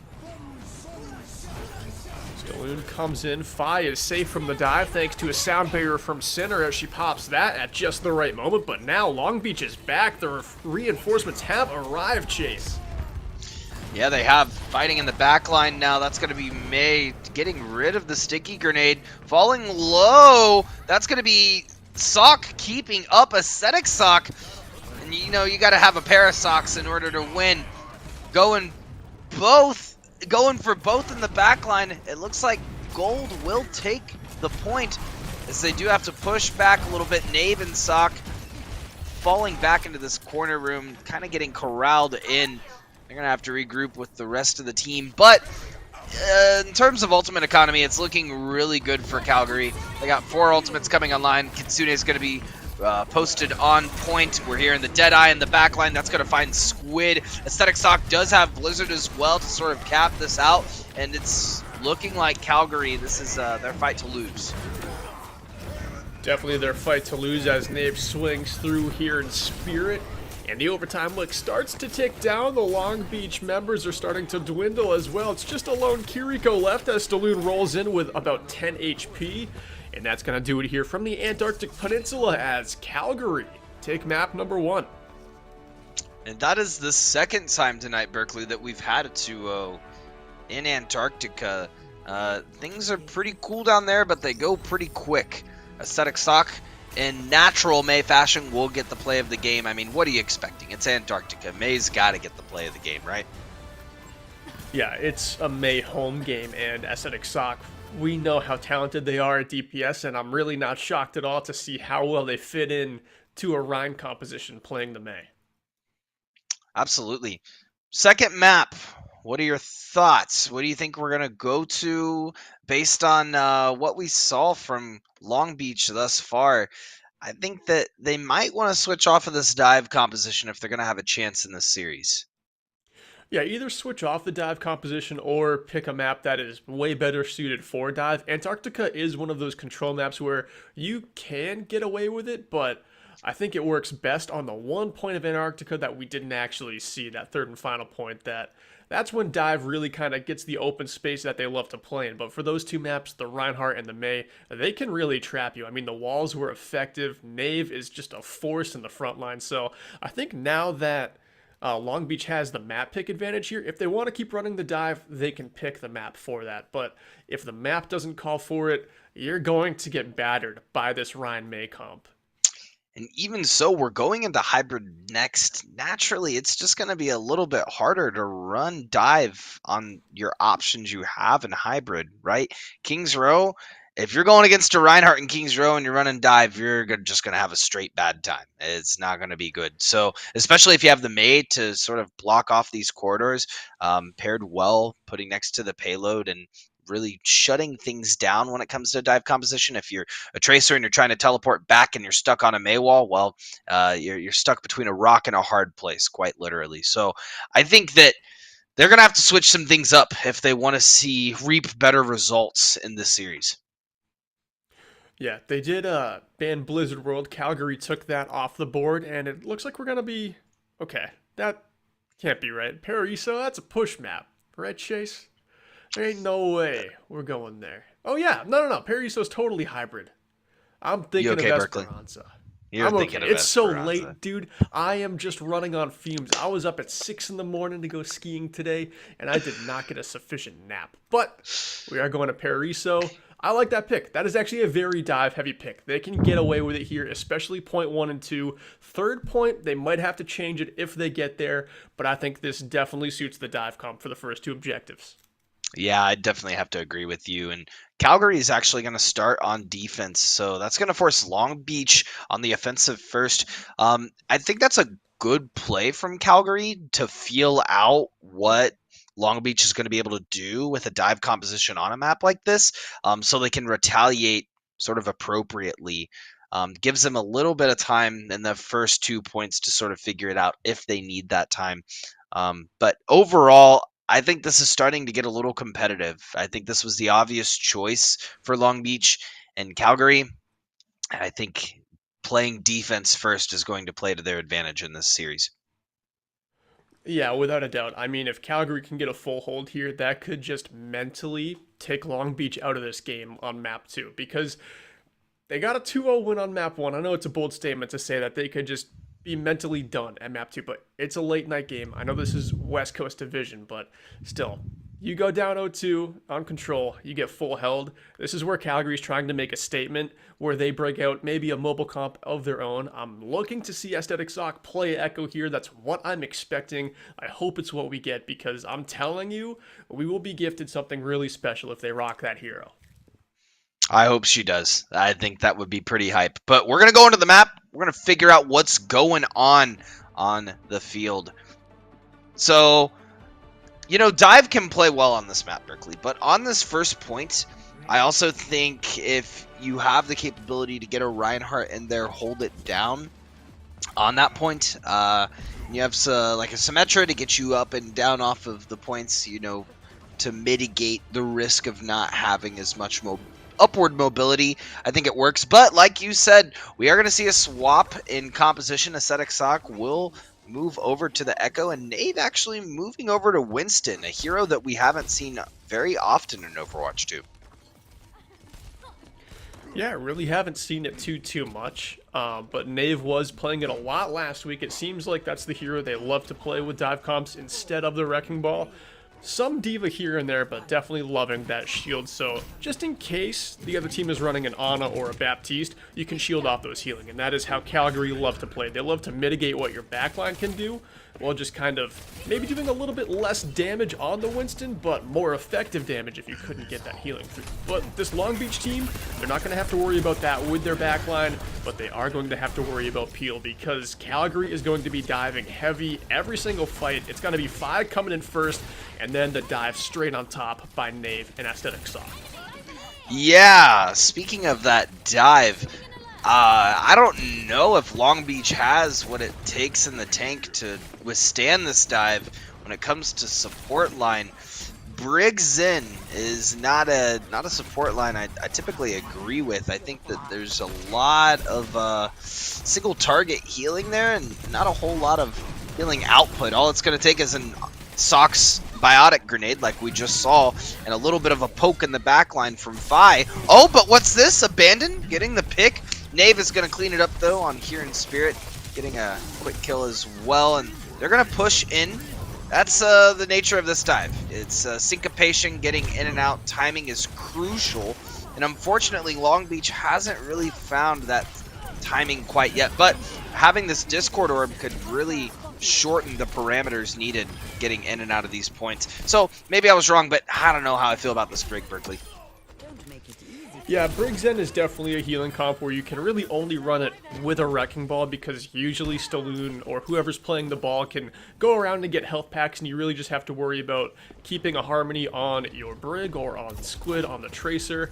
And then Brig does have significant AoE healing, and those armor packs got buffed at the start of the season where That's true. They have an instant 20 healing, and they're really nice now. It is kind of an underrated burst heal, but it is a very high skill floor backline that you've got to be clicking on, and you have to have great communication, or it is just going to, you know, reek of incredible vulnerableness, if you will. Ooh, speaking Like of this. vulnerableness, yeah, Knave in the Yeah. backline with some serious monkey business. Here in Spirit, taking a Spirit in the sky, flying high dive off the edge, and Squid gonna follow suit, just opting to regroup, recognizing they have a minute and a half in the bank to make this push possible. Calgary's done a great job, Berkeley, of holding ultimates and not overusing what is needed. The economy coming out of this team has been top tier thus far. Yeah, they did give up a tick here, so it does seem like Long Beach has a win condition, but the way Calgary is clicking right now on this dive, it just looks really incredible. If this next fight, if we could just spectate the POV from Knave, I want to point out how they just stay on the high ground and they just posture and posture and posture, and they never commit the dive until internal or abandon are actually killable. Like they will stay up here and make Long Beach just walk into really weak points of the map, and then Knave and Aesthetic Sock hit the gas. Yeah, Staloon and Knave up in this corner room have been pointing at each other like the Spider-Man meme for the past 5 minutes. Every time they catch each other up there, it's been pretty cheeky to watch. That's going to be Knave with the Primal Rage in the background, hearing Deadeye getting popped by Here in Spirit. Going to find Knave. That's going to be Calgary without a tank player. Losing Sock as well. They're now forcing a 3v5, and this could be Long Beach's chance to take point. Aesthetic Sock trying to get the movement out center, looking for the res. Ooh, but that is going to be a transcendence, and pretty much all going to stop, all push onto the point. However, Knave has switched to Wrecking Ball, and they're not giving up this point quite yet. Pushing back in Staloon, finding the kill on Aesthetic Sock. That's going to be a quick burst from Here in Spirit on Knave. Fi taken out Here in Spirit in response, but Squid's going to respond to Fi. That was a slobber knocker of a fight, Berkeley, and Calgary is going to fall, losing the point to Long Beach. Long Beach is going to finally start this hybrid push and hopefully make some progress to the second point. Yeah, and Long Beach just kind of executed why the Briggs and backline can look so strong, because when those ults come online, you lead off a fight with Rally, and then Calgary just has nothing to dive to open up the fight. And then Abandon is holding on to Transcendence, so if you do chip away that Rally armor, well, they have a basically get-out-of-jail-free card unless Sock hits a massive anti-grenade, which they didn't that last fight, but it is a play they could make. Still, though, Long Beach, they're playing this composition where it's heavily reliant on ultimates, unless Peel is just incredible. And so far the Peel hasn't been insane. We've seen Knave and Aesthetic Sock and Fi execute those dives onto the back line. So as long as they can do that, and if Long Beach is only able to win fights with ultimates, this should be easy sailing for Calgary. I mean, this is just going to be easy cleanup here. Internal's already dead. The Nano Monkey runs free again. It is a 3 versus 3, but Nuke, it's going to be hard for Long Beach to come back in this fight. Yeah, that Tesla cannon can be pretty abrasive if you let it. Yeah, without a doubt. I mean, right now it's just some calm before the next storm here as this fight kind of cleans up, but the nano boost onto Winston, straight into the backline, 2 free kills, and Long Beach being supportless for that engagement, it's a wash. They found a lot of picks, but you just can't make anything. You can't build anything on those without a backline. Absolutely. And Long Beach doing a great job of trying to keep someone on the payload. That's one thing about dive compositions on hybrid or payload maps, Berkeley, is it's often like, hey, who's on payload? Is anyone touching? Is anyone pushing? Because if that card's not moving, you're not winning. So they're doing a great job of ensuring someone is there and pushing that payload. As I say that, you know, obviously it's not happening right now mid-fight. They got about 20 seconds left, and they're going to need to get someone on there in order to win this push, because it's so back and forth everywhere else. If they're not fighting on payload, and if they keep allowing Calgary to take the fight to them and them not pushing on the payload, then this is going to be a wrap. Transcendence and Rally come out at just the right time. This is what the Long Beach comp is banking on yet again. Can they win it with support ultimates for back-to-back trips with them? I certainly hope so. The Wrecking Ball clone is coming out looking for a pick on internal. They will find Squid, forcing the 4v5, and that's going to be the minefield on the payload. They've got quite a ways, a rough terrain, if you will, to get there. They're going to be able to hold and stay on just for a moment, but I don't think it's going to be for much longer, Berkeley. Fi is just ripping and tearing through the backline on this Tracer pick. Wrecking Ball's going to roll off, try to come back, explode into a billion pieces right before the payload, and it's going to stop just shy of the second point on Pariso. Now it'll be Calgary's turn to push as they defended. Yeah, Long Beach had a much better round here than they did on either point of Antarctica. This map does favor dive more, so it does make sense that they looked better as a team, but I think where that last fight went wrong, I kind of talked about this the first time they took point one with their support ults. They rallied first, everything had that overbuffed armor, really hard to kill on engagements, and then you had Trance to bail you out. Aesthetic Sock in that last fight dove, abandoned, got the Transcendence and the rally out at the same time. They couldn't stagger and stack those ultimates effectively, and Long Beach's incredible support ult combo was really heavily mitigated because it just wasn't able to be as active for as long. I think if it happened the same way as before, where they rally first and have Trance as a get out of jail free card, they might win there, but that's just a good play by Aesthetic Sock with good target prio. Really, really good point, Berkeley. Yeah, if you space out the rally and Transcendence, obviously you're going to have a longer time period where your team is really mitigated and you're ensuring you are able to stay up in that fight, keeping Squid alive as they're coming to and from, same as Staloon, really stapling, keeping Here in Spirit alive to your left.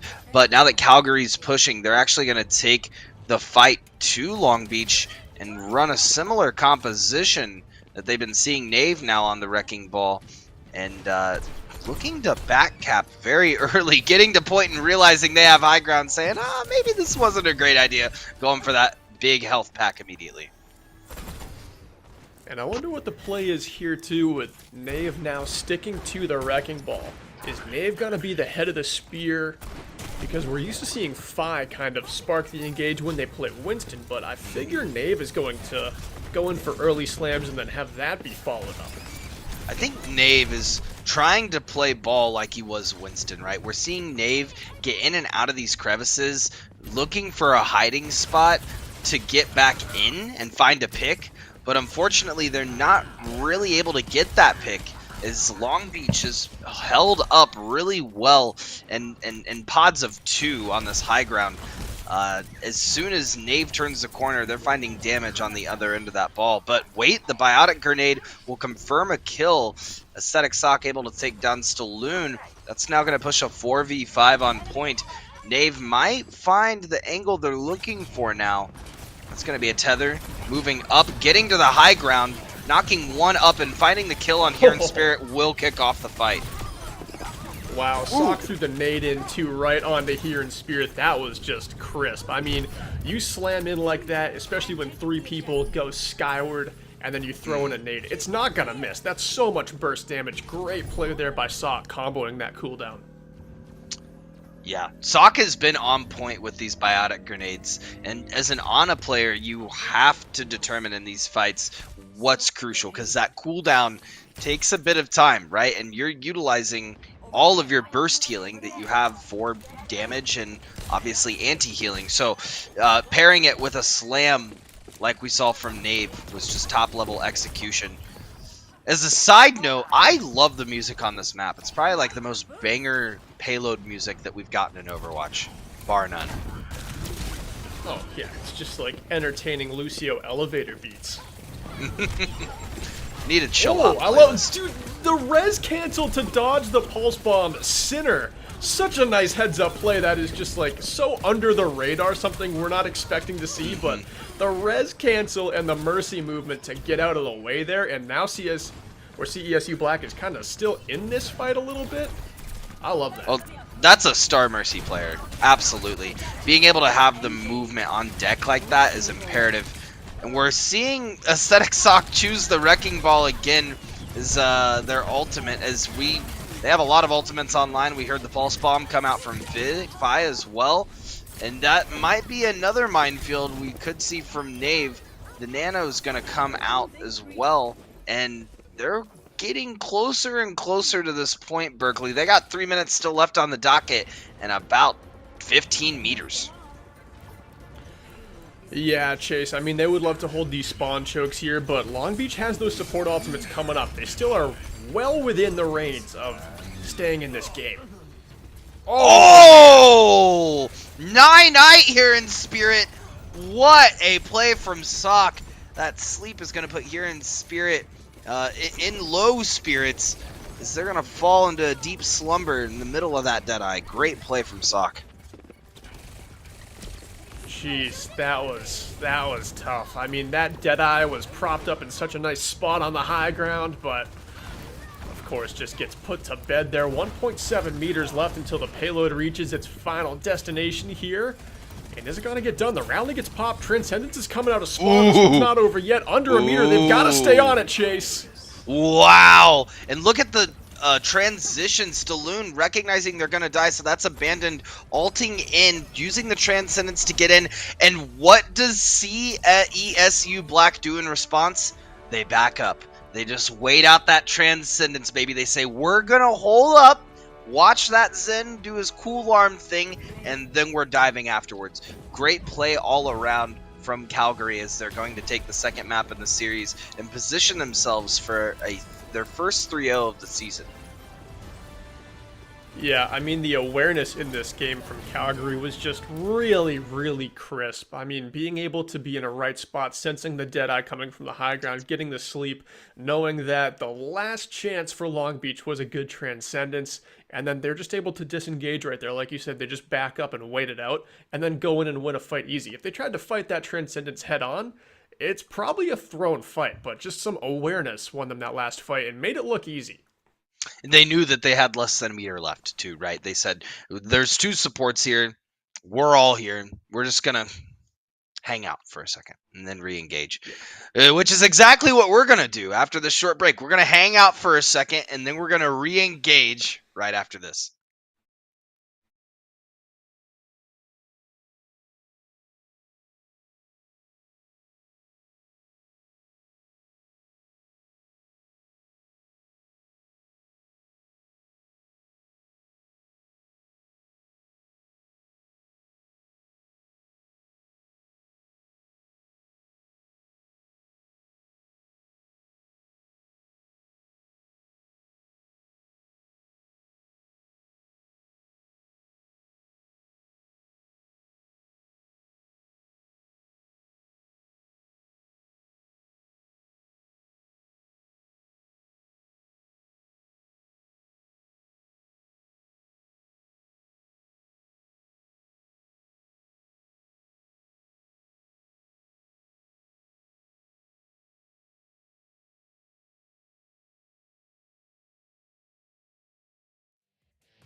Ladies and gentlemen, welcome back to the NECC action. We're here. It's 2-0 with the University of Calgary up against California State University Long Beach.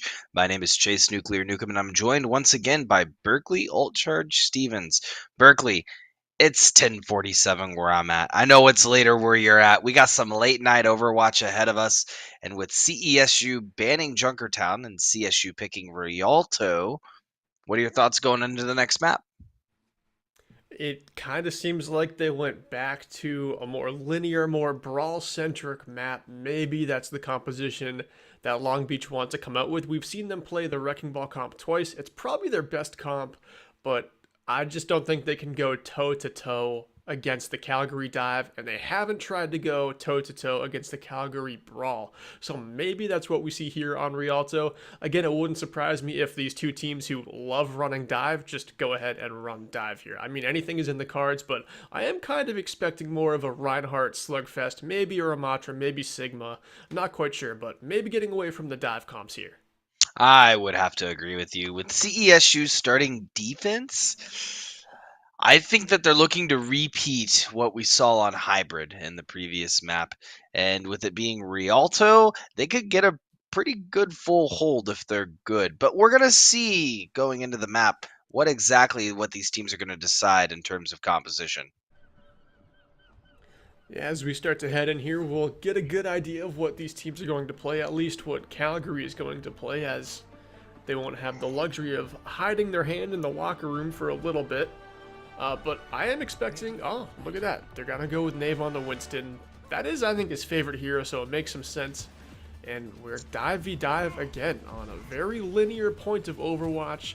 Hit scans are going to be taking the high ground. Fi's not a true hit scan, but Sojourn's going to be up there. Here in Spirit's going to be trying to take the catwalks on the other side, so it's just going to be one of those fights where you have to stay out of line of sight. You've got to take some natural cover where you can. I don't know. I mean, this is a pretty even-looking matchup here. It's not a mirror, but it's awfully close. Same style. Very much the same style, Berkeley. However, on defense, I don't know about Calgary running this, but Calgary's also up 2-0. They have the capabilities to run what they want. They're just very limited in terms of mobility with their hero choices, specifically on holding this first part of this defense. So maybe they don't look to hold over top of the river. That's going to be Staloon getting stuck, falling off. Great usage of falling off and then using the slam to get back up, knocking everyone up around them. That's Nave now with the Tesla cannon, looking to do some damage in the back line. Everyone corralling into this hotel, and that's a great protection. Zuzu coming out from Sock, keeping CESU alive as they narrowly fall. Aesthetic Sock actually will be one to fall, but with Long Beach losing 3, that's going to send them to the spawn room and regrouping and reconsidering their motives moving forward. Fi dying right there was actually a big pick, though. Man, I do love when a Kiriko hits a kunai headshot onto a Tracer. That is just one of the biggest support dopamine hits. Yeah, immediate serotonin. I completely agree. I love that play. That is my favorite Overwatch 2 interaction, bar none. Yeah, especially when they teleport straight into it. It just makes you feel like a god. Yeah, and we saw how pesky Tracers can be too, and I mean, this is Champions now. These are high-ranked Tracers that can often seem like unkillable, especially if they have the recall on cooldown, but Kunai can just put it to bed. Another clean dive coming in from Calgary. Nave takes to the high ground. Fi's there too, sliding in the nice disruptor shot, and that's gonna do it. That was a clean disruptor. That eliminates a lot of perspective for Long Beach, a lot of angles that they're able to take. They have to pretty much back up inside of the hotel, and you don't want that with a Winston right behind you. We're going to hear the overclock popped from Fi, and Staloon is getting out of dodge. What a beautiful protection Suzu to follow up from Sock, keeping Fi alive. And now they're going to Kitsune immediately after the overclock, pushing in and sending him back to the spawn doors immediately. Nave also popping the Primal Rage. CESU truly looking to full hold CSULB as much as they can. Aesthetic Sock will still have the pulse bomb on deck. Sinner will very soon have the beat to drop, so they'll have a couple of options in their back pocket, recognizing that Long Beach has decided to swap here in Spirit now on the Reaper. It could be a bit of a challenge for them to get over this bridge. Yeah, right now just some staggered kills coming through, but before this, that last sequence of ultimates from Calgary, that was to send a message all the way into the Long Beach spawn. They were coming in hot like a plate of fajitas. That was just forceful. The Kitsune rush all the way in, the Primal Rage, everything was just clicking there for Calgary, and they are holding no punches here, just aggressing every single fight, pushing the limits each time. I mean, that's the Calgary roster from what we've seen tonight, right? I'd love to see NECC get this pulse bomb off in a flashy fashion to hold CSULB. Ooh, love the protection Zuzu so they can get through the disruptor shot. Speaking of disruptor shot, Vi getting the shot on Squid, proving that they are the better Captain Chase Sojourn. Great headshot in the backline as well from NECC, taking out here in Spirit. We're going to get a little bit of an angel eyes view, hearing another disruptor shot come out from Fi. They got him on deck, and with 13 seconds left, Long Beach is going to stagger to get across the sandy beach to get back to the payload. Yeah, Long Beach starting to struggle here as they come in with the minefields in the last seconds. The Death Blossom pops, try and find some kills. Fi does go down. That could be the window that Long Beach need to make their way through, but Sock is ready with another rush, and Dave has Primal Rage in case things get a little spicier. Yeah, that Primal Rage is going to come in handy as well, taking out Eternal and trying to push this Long Beach roster off the payload. Staloon will find a pick on Sinner, and it's going to be a more difficult battle than what they thought. Getting back on this payload, Staloon stalling as long as possible. That's a 3v3 now in this situation. Knave taking out Abandon. Vi now back with the Widowmaker, finding a headshot into here in Spirit. They did not see Staloon, still stalling, holding this payload. Not for long though, as the rest of the roster sees Staloon going to engage, take him out. They now have their win condition for this series, Berkeley. And Calgary is going to be very aggressive in getting there. Yeah, 68 meters, pretty much some short distance for this Calgary squad to cover. They might be able to cut through this in under a minute, but I'm looking for Long Beach to make a stand. I was kind of scratching my head seeing them go dive v dive there. The way they were playing it, though, it did make a lot of sense. They weren't playing around that corner that a lot of teams like to run the Rhine comps at. They were very much kind of hanging back, posturing, and then trying to dive backline, but I think a lot of that last round that we saw was Fi on the Sojourn. That's probably the target you want to kill if you're Long Beach. But Fi always had that slide on cooldown. Very rarely was aggressive with it. Knew that they were just the point of focus for Long Beach and always had that escape ability locked and loaded. Yeah, the positioning from Fi definitely shined, and the ability to get away and not dying pretty much at all. And when they did die, swapped immediately over to that Widowmaker to provide value in this last corner specifically. This is a great spot to have a Widow. Maybe not so much at the very beginning of the map because you can get exploited very easily just by being dived on. But in this back area with the fountain, definitely a lot more value. Fi, though, gonna pop Widow straight out the gate, looking for headshots coming out of spawn, going for the Reddit. No one in sights. In Widow, especially in overtime too, when you can keep your distance from the payload and the other team has to be on it, where you just are forcing the issue and cannot be dove. Five just had so much free value in that final fight. I love the Widow swap. I like how they're sticking on it too, playing for picks here. Yeah, CSU doing a great job of just backing up, waiting, as they knew they were going to dive the Widow. Knave making the quick adaptive swap over to Wrecking Ball, try to challenge Staloon, maybe steal some health packs. And they're going all in on Fi. Like you said in the last round, Sojourn has a great escape. Widowmaker, sure, she does have the grapple, get her in and out, but I don't know. Yeah. I needed to see Fi pay for that one. You don't Yeah, grapple yeah. in as a Widowmaker in like a Masters GM lobby like that. Yeah. Fi was feeling it in the moment, but yeah, you can't get away with that play. Long Beach is having none of that nonsense. That's what I was saying. It's just not viable, right? Long Beach doing a great job of holding this far, but man, Berkeley, even in the time that we've talked, Calgary only has 15 meters left to make it.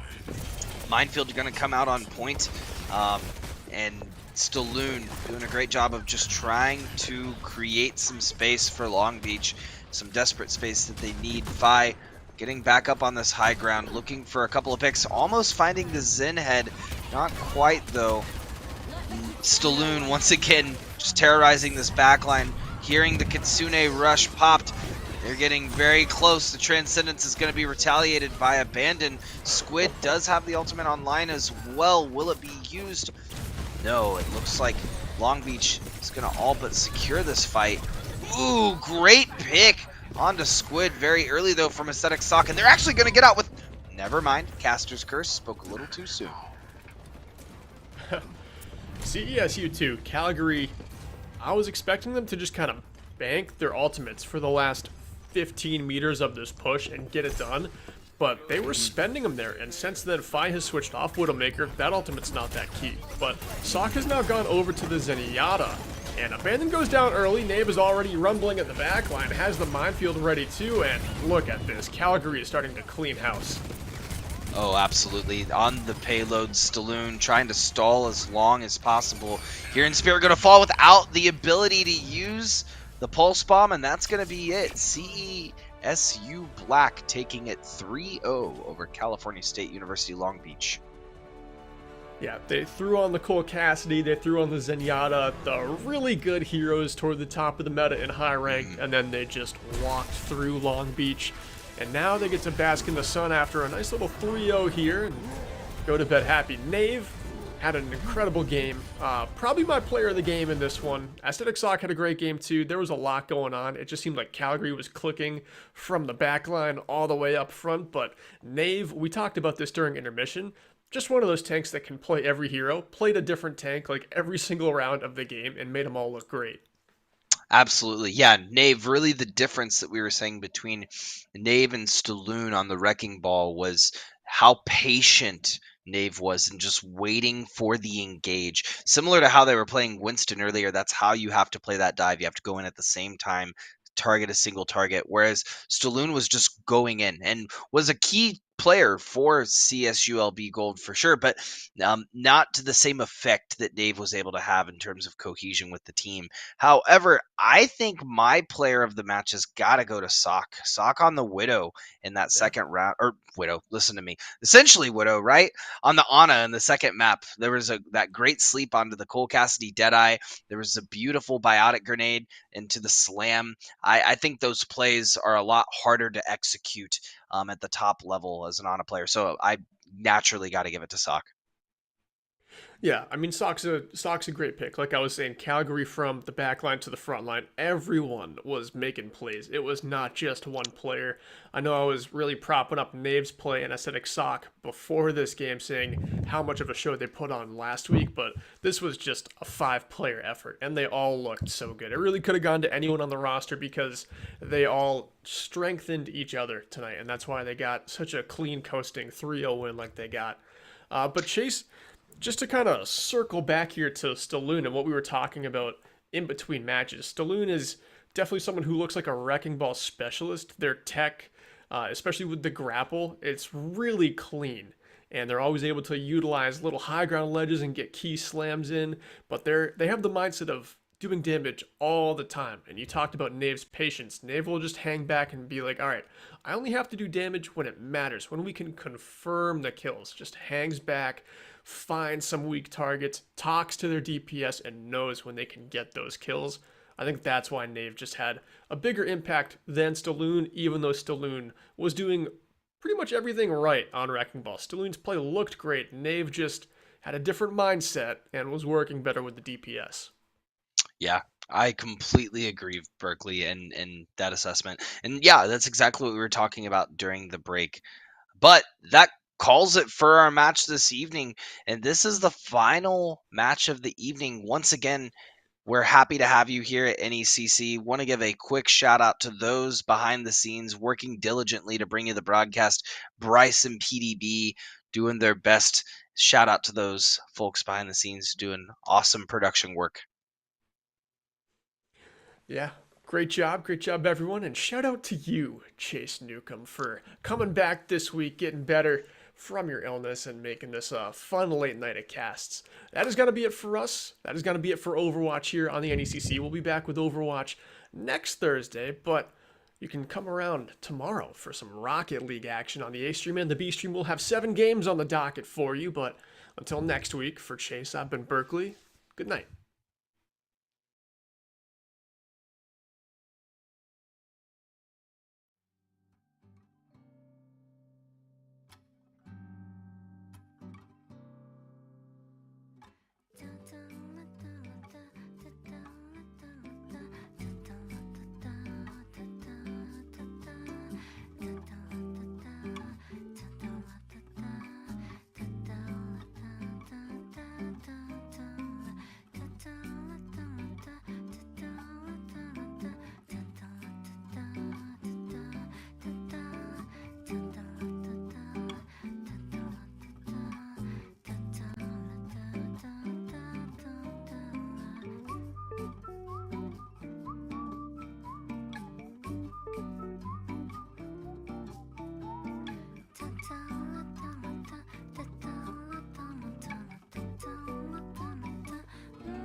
Ta-ta.